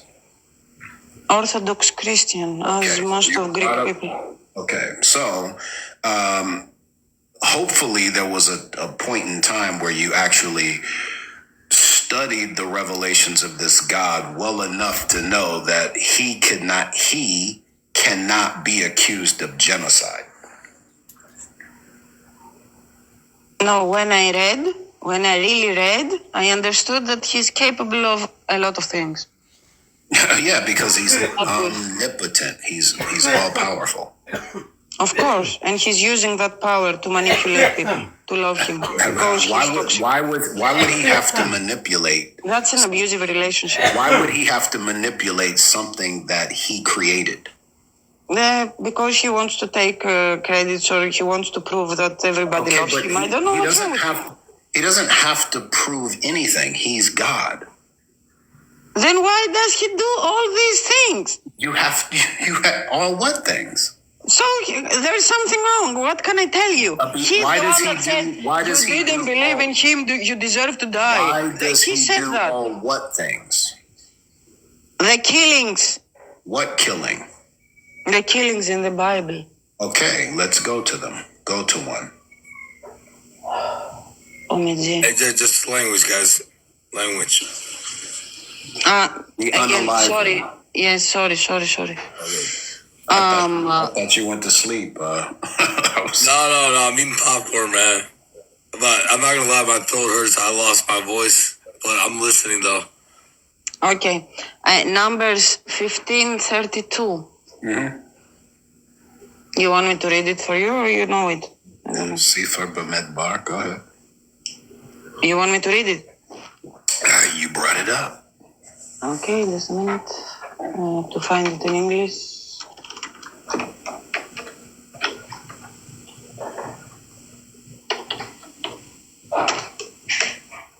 How do you say faith in Greek? Pisti. Okay, so it's similar to the ancient Koine Greek. Yes, most of them are. 32. So, while the Israelites were in the wilderness, a man was found gathering wood on the Sabbath day. Those who found him gathering wood brought him to Moses and Aaron and the whole assembly, and they kept him in custody because it was not clear what should be done to him. Then the Lord said to Moses, "The man must die. The whole assembly must stone him outside the camp." That's all loving God. For gathering goods. For gathering what? Woods. Was he within the acting within the law, or was he acting against the law? It was a Saturday, so he should be stoned. Okay, so it's okay. According to God.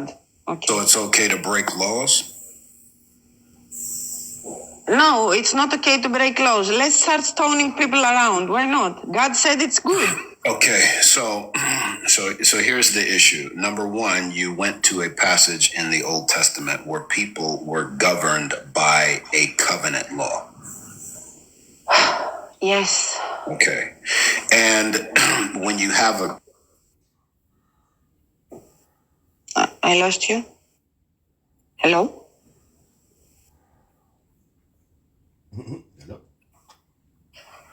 Hello?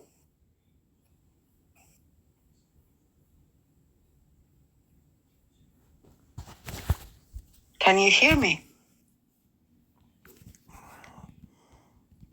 No, hello? We hear you. I think something may have happened though. It's all good. Okay.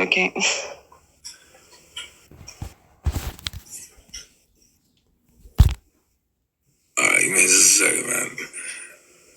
Hopefully he comes back, because I just put some food in the microwave to eat, and plus I don't have a voice to talk anymore.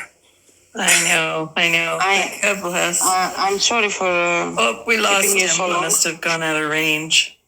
No, you're alright. God bless. Hi. Do you want me to call you Allahu Akbar? Rita. Rita. Nice to meet you, Rita. So I was just going to leave off kind of where Brother DL was headed here. So, hey, God bless Doel. God bless Truth Quest. So, Rita, if...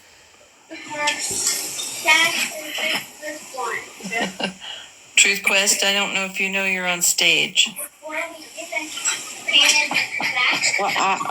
did you... there we go. Yes. So, just kind of leaving off where Prophets Republic had kind of left off. When we look at your standard, this is what we're trying to get to, is if you standard with what society has built, right? That's what you're saying. Society has deemed what is right and wrong. Let's say yes. Okay. So if we build from that, you've stated societies have done some evil things, correct? Of course. So by what standard do you say that those things are evil?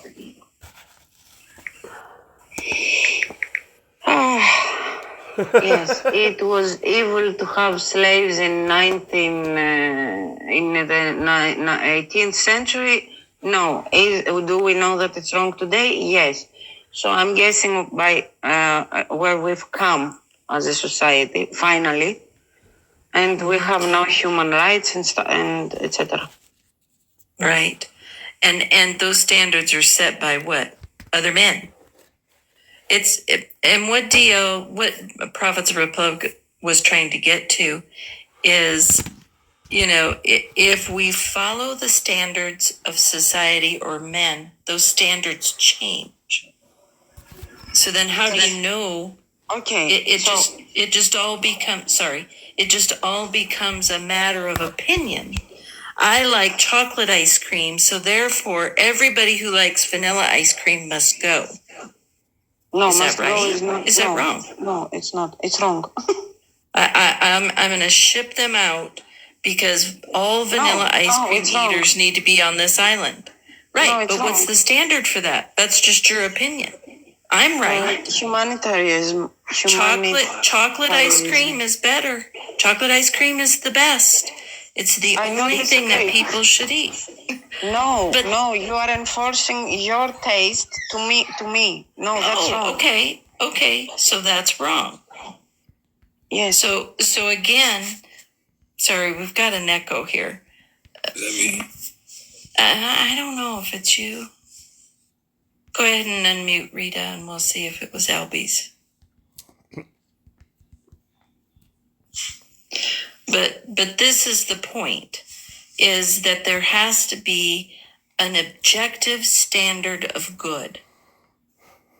Otherwise, it's just everybody else's opinion, right? Okay, so? Right. And so that objective standard of good has to be leveled in something.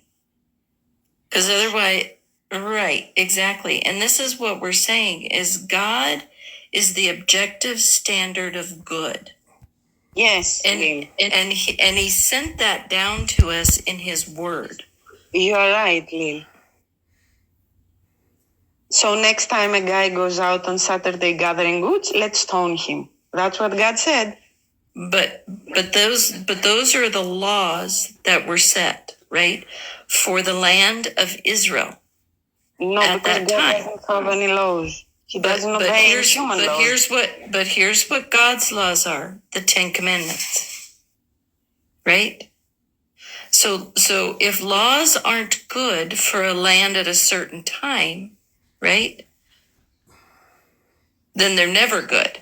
So Okay, how do we so set laws? Okay, so the Sabbath law was right.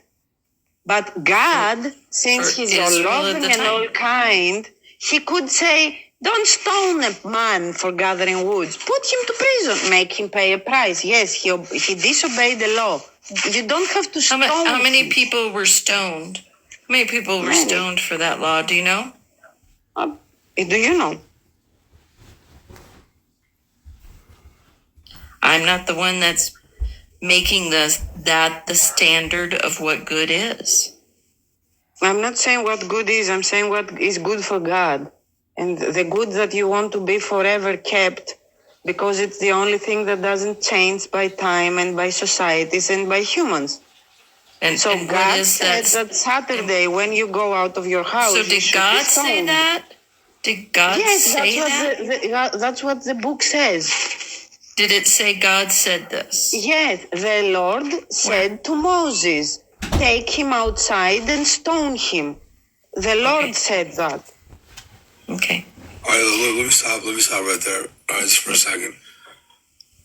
This is the logical view and the inconsistent view of this young lady, right? Number one, let me ask you a question. Are you there?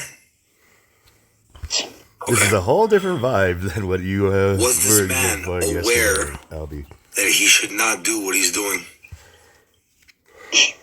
Yes, right? The law was there. Anybody to transgress that law was warned that this would be the punishment, right? Yes, of course. Okay. Who chose to break the law?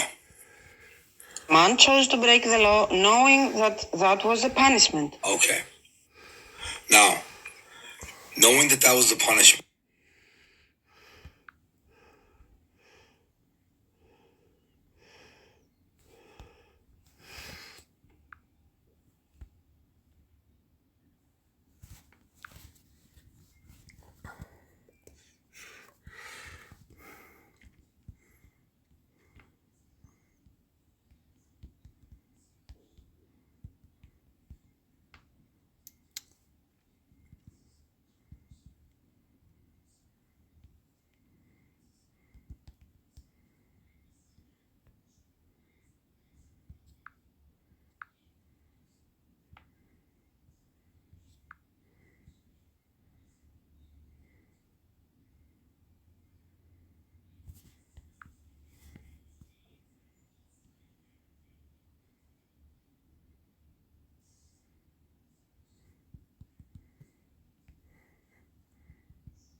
so foggy, but I've never seen clearer.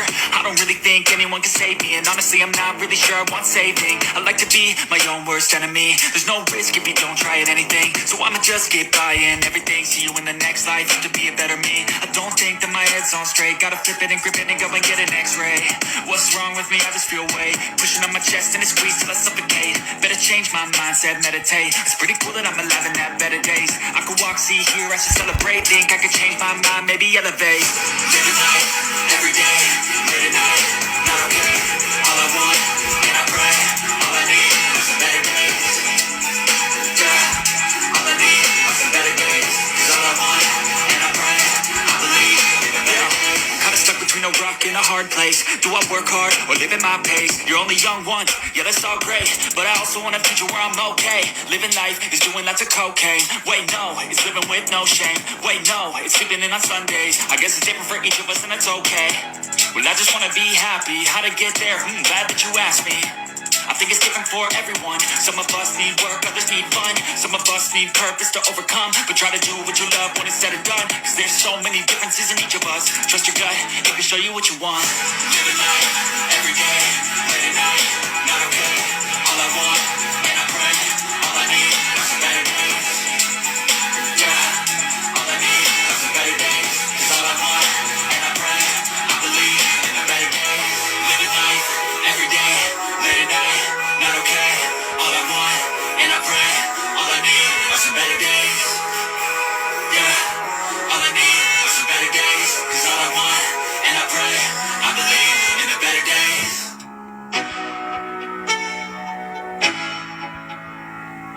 Let's go.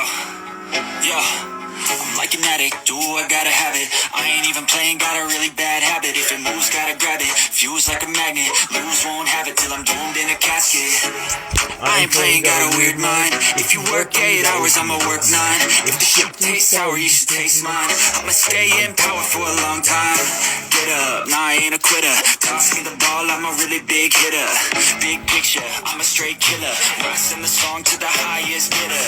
Got juice, got gas, I'ma move fast. New shoes, new tracks, like who's that? I'm new, come back, better than last. Yeah, it's a new me, never gonna look back. Never gonna look back. 'Cause damn, I was built to last. You move slow and I move fast, and that's facts. Only I can make a change. Slowly take a step today. I will never be the same. 'Cause that's what it takes.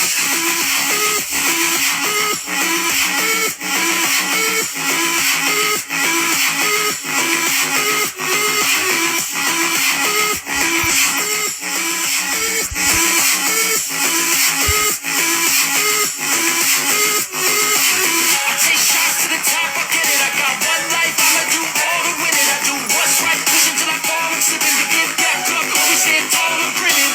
I got cuts real deep, big bruises hard. I had to learn how to think with my head and my heart. I've been chewed up, spit out, torn apart. From picking up all the pieces is a form of art. Never gonna look back. 'Cause damn, I was built to last. You move slow and I move fast, and that's facts. Only I can make a change. Slowly take a step today. I will never be the same. 'Cause that's what it takes.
I hope that just that you need to show them how you are. I think that just I know it's been hard, Clark, but you can't go.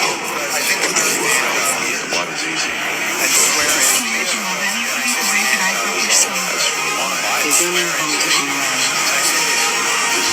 We have always created icons in our own image. What we've done is we project ourselves onto him. I have a second chance. I am not gonna waste it.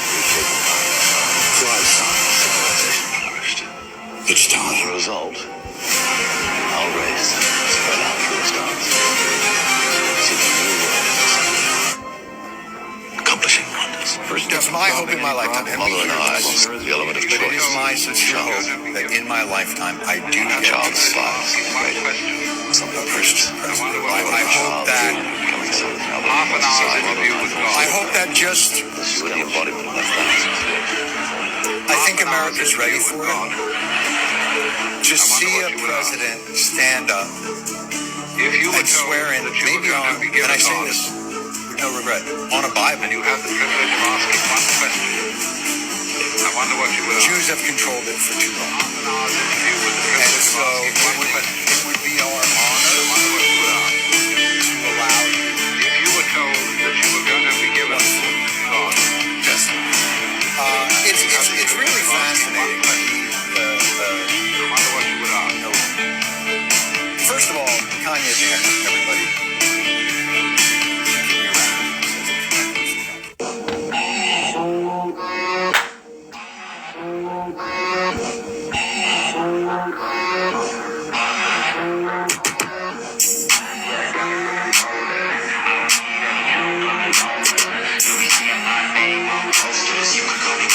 I got all the voters. I swear to God, I've been at it for a minute. Climbing to the top, and this music was my ticket. Found a way to grind, turn a passion to a business. No limit, I'ma get it. Having millions as a witness. I'm addicted to winning, living up every single day. I'll be fighting and building up in a million different ways. I don't think I can stop, I think I need the chase. I love the race, and I'm running till I'm first place. Long nights, long flights, I'ma make it big. Big dreams, big sights since I was a kid. Doing things that I like, let the pieces fit. I like the pain, feel alive when I'm under it. I could change, adapt, do what I need to. All these obstacles, they looking see-through. Don't let the anger out, just let it feed you. I'll see you at the top, just let me teach you. Yeah, I'ma be a high roller. Move forward in the battle like soldier. In the game like closer. I'll be at the top of the chain straight on. Yeah, I got a different motor. I don't need any help, I'm a loner. You'll be seeing my name on posters. You could call me POTUS. I got all the They be like, really, you got a milli from doing something silly? I'm like, chilly, I've been killing for decades now, Billy. Well, maybe like several years, but who's counting really? I just know how to turn something silly into a milli. Got a lot to say, and a lot need to hear it. You don't quit today, we don't stop, no, we feel it to the top. Yeah, we change our whole world, yeah, we steer it. Getting lost in the things that make us so worth hearing on. I'm the first one to turn up, learn stuff, but mostly I'm just in the lab getting work done. Cause the bills on the first, they still worth some. I never forget being broke, man, it hurts, son. But not as bad as not having any purpose. I took stabs, isn't that, and it's working. But I still grind every day for that thirst. It's a curse being first, yeah, still gotta get my work done. Yeah, I'ma be a high roller. Move forward in the battle like soldier. In the game like closer. I'll be at the top of the chain straight on. Yeah, I got a different motor. I don't need any help, I'm a loner. You'll be seeing my name on posters. You could call me POTUS. I got all the voters.